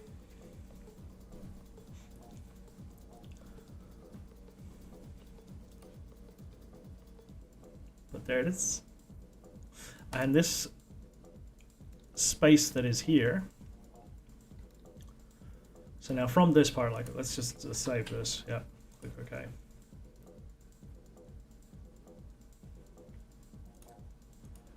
Control S, yes to all. Okay.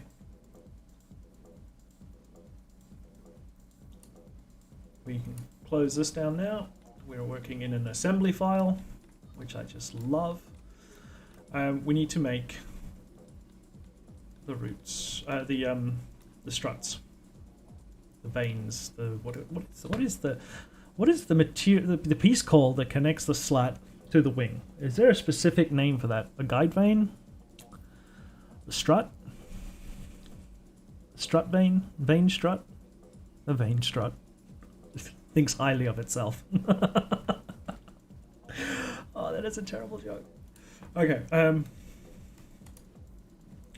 we'll just call it a slat strut.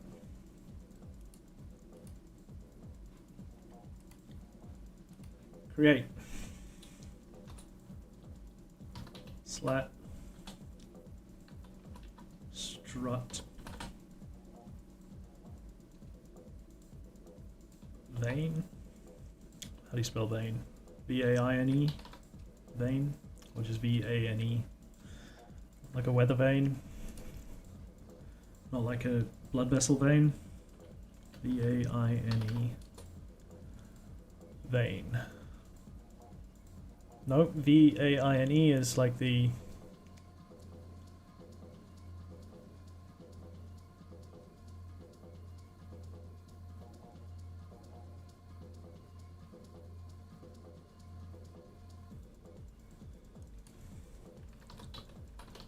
weather vane. Just V-A-N-E. Weather vane. No I. Strut vane. Well, let's just call it the slat strut vane. Strut, yeah. Cool.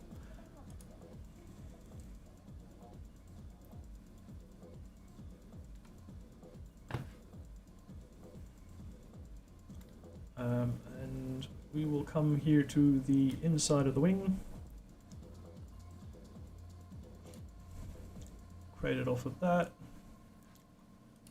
Return. Let us simplify matters by making all that go away for the moment.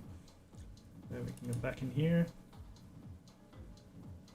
Start a sketch.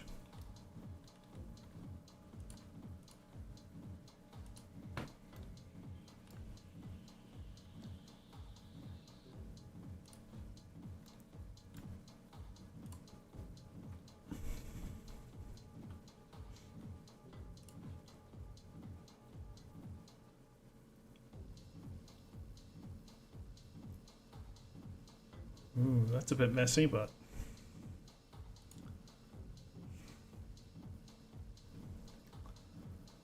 covers the basics, I think. Almost.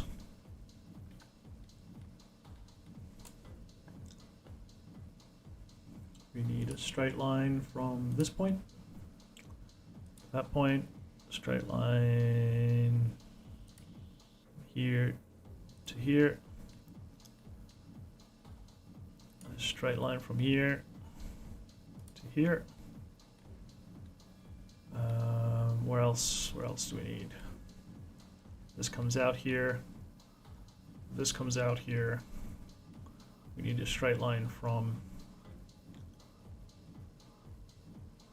here to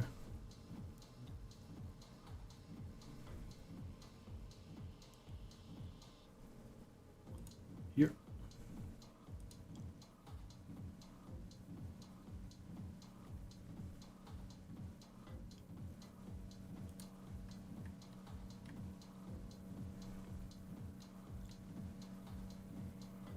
That'll work.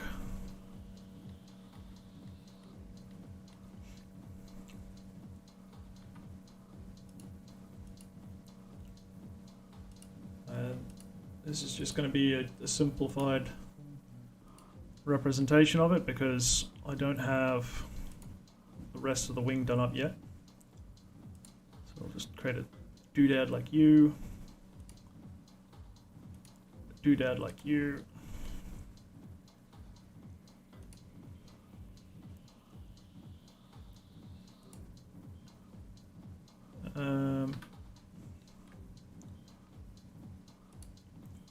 with one of these for here.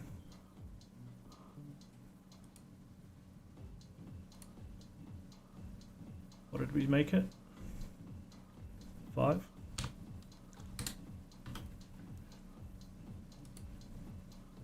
You are parallel to you.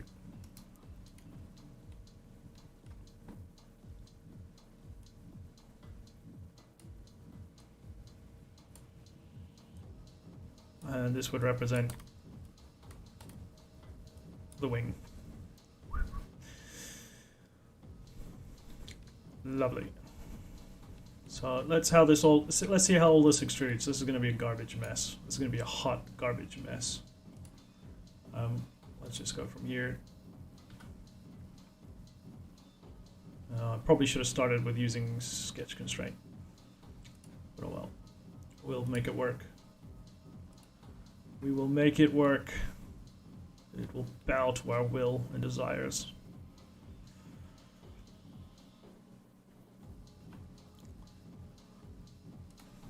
We're going to need one here, because that's not going to work.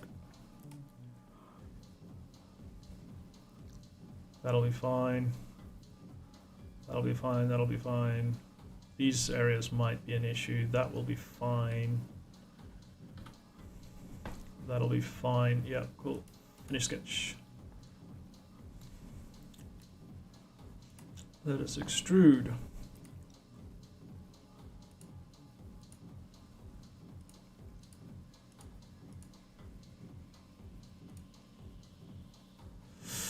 Ooh, almost had it. We need to just make one across there and it will work. Oh, and you. And that it. Can we grab the bit here that I think we can. Is that it?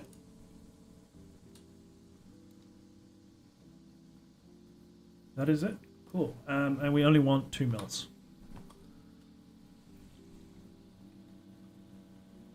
Can we get that bit? Yeah. What's going on here? Hello? Here we go.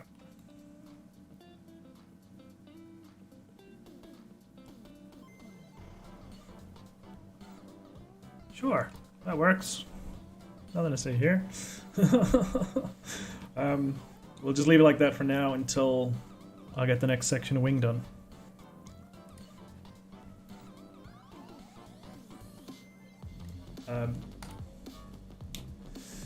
CFR P, please. Realistic. Carbon fiber. Yeah.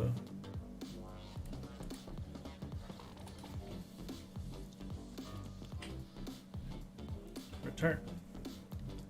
So what that's done now is it has created the carbon fiber plate that becomes the slat strut. Slat. And we bring these back, visibility. And pattern this. Pattern feature, direction, origin, X, distance, 235. Do it 5 times. In the other direction.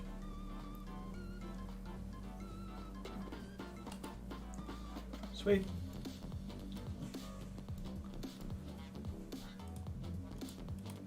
It's freaking awesome. We have our slat struts. We have our slat in individual component pieces for printing. We need carbon fiber rods. So let's make some carbon fiber rods. Let us select these.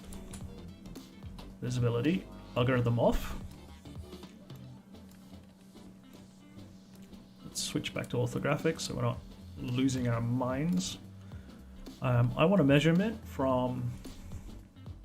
I don't want to go all the way to the very end. I want like it just to come to the inside of this cavity. From there to just on the inside of that one. 950 millimeters. So I need almost a 1 meter long carbon rod. I think 950 is like the limit that you can get them on eBay. Let's have a look. eBay. 5 millimeter carbon rod.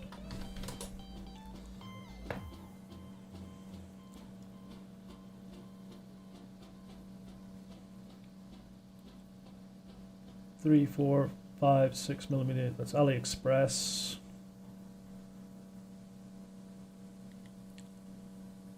There we go.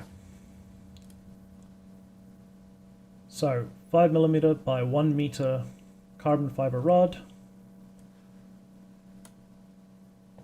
Happy days. Hobbyco. $21 each. I will hunt around on eBay to find a cheaper one. May not post to United States. Well, I'm not in the United States. I'm in Australia. Anyways, I'll figure it out. They exist. You can probably get them in a meter long. So I'm happy with that. Here's another one for £7.80 or 14 Aussie dollars. Select. Oh, these only come in 500 millimeter lengths, which is no bueno. No bueno.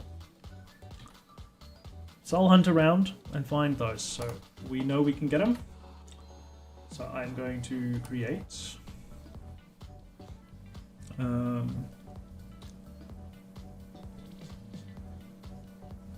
carbon CF rod slat spar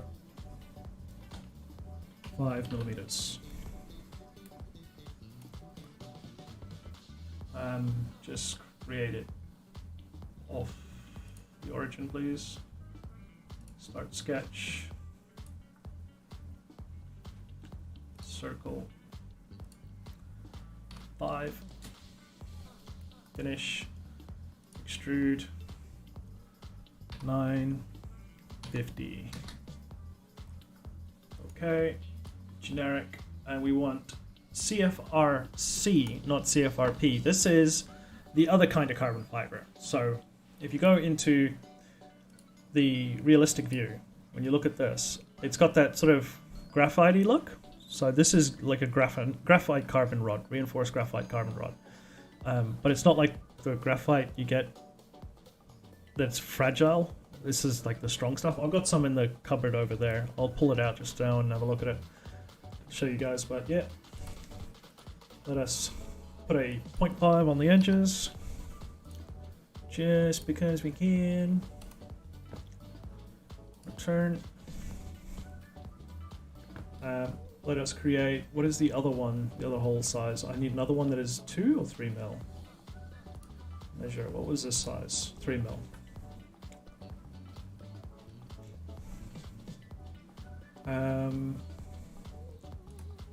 Create. Ooh, we haven't saved it yet. It'll be easier if we just save. Okay, create. Do this. Select that, change the number to 3, save. Actually, it'll be even easier if I open up File Explorer, not that one.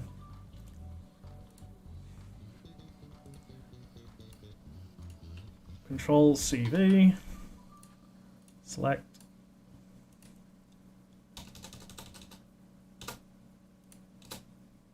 Change the name, open it up, sketch, 3, finish, save, close, place.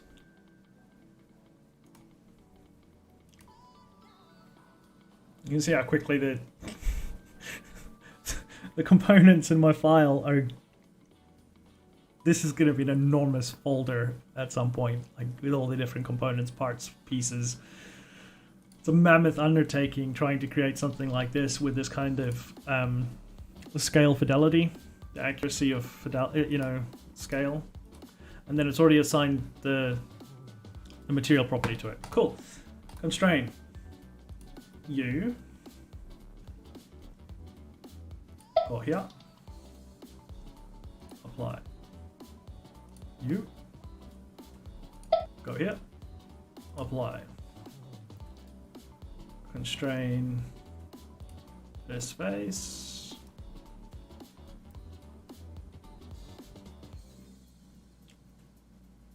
To hello.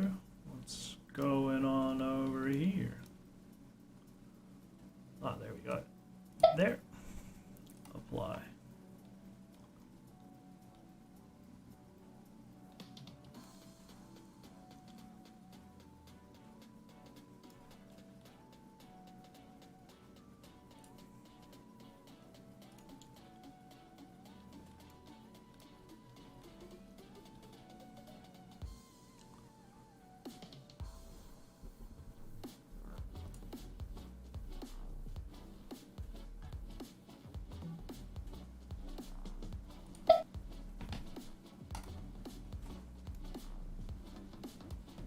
Lovely. And then we can come in here, select these two,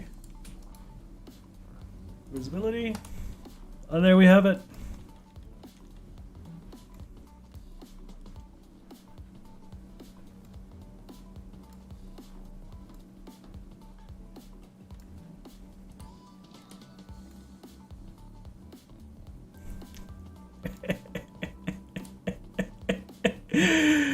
Oh my god, it's so freaking awesome!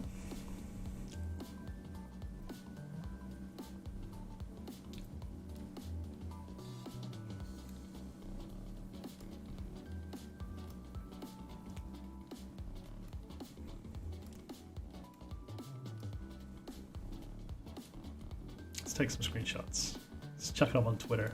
Let Twitter know what I've been up to all day.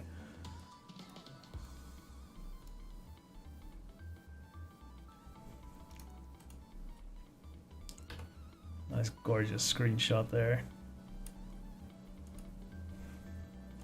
Alright, let's send that god-awful orthographic view off and the realistic view off and just go back to a technical illustration. There we have it. So, it all assembles together and it locks the struts into place. There's a spar running through it. There's two spar runnings through. Let's select assembly, eye properties. This won't work because I haven't assigned material properties for all of these yet. You are correct. Yes. I wonder, can I select them here and change the material properties from this level? Selection.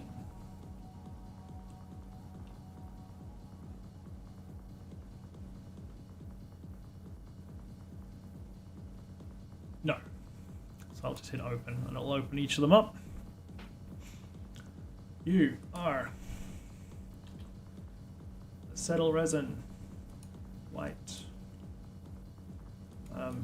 Actually just go black because the other one might have different material properties, but we wanted smooth medium gray.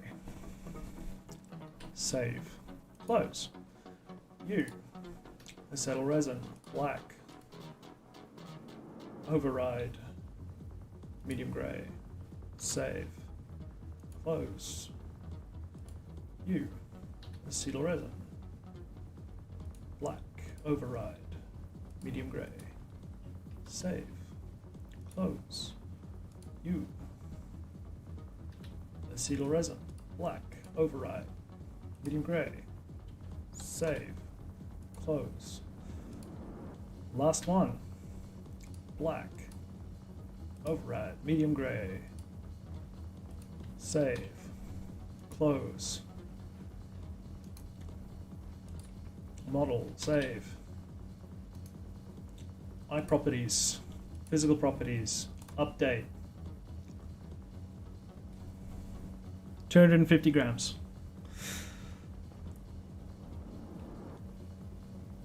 So I can probably shave some more weight off in a couple places, but for half a kilo for 2 slats that are a meter long, 250 grams for a meter long wing area, wing section basically. That's cool. I'm happy with that. Let us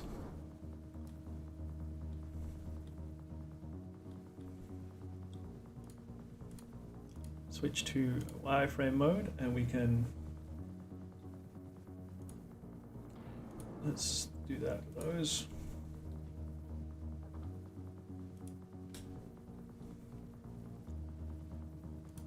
Actually, let's select, yeah, let's select those, and then that will highlight red, so now we got the 3 different colors.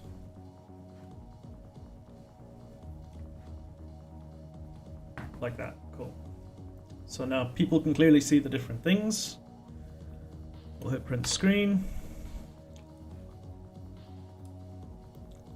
Hit save. Save that, that can go up on Twitter too.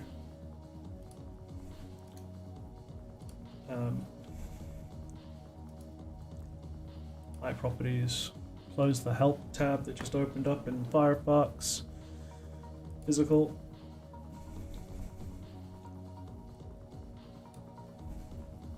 Print screen.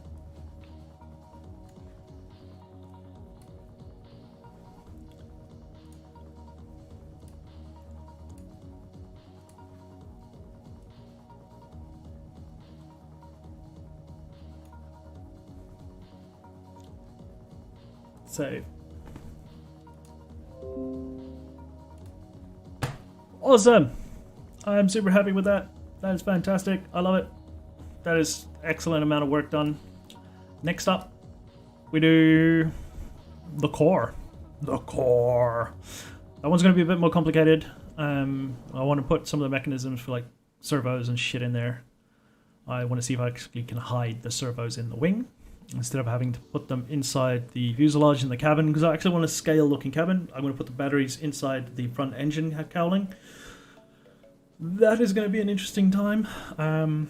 But yeah, still working on the wings. All of this rest of this weekend I'll be working on wings. So another live stream tomorrow, I think. We're going to call it here for today. That's 3 hours and 46 minutes of a stream so far. I've really enjoyed the work so far. I hope you guys enjoyed it. And until tomorrow for another stream, up in chaos. I'll see you guys later.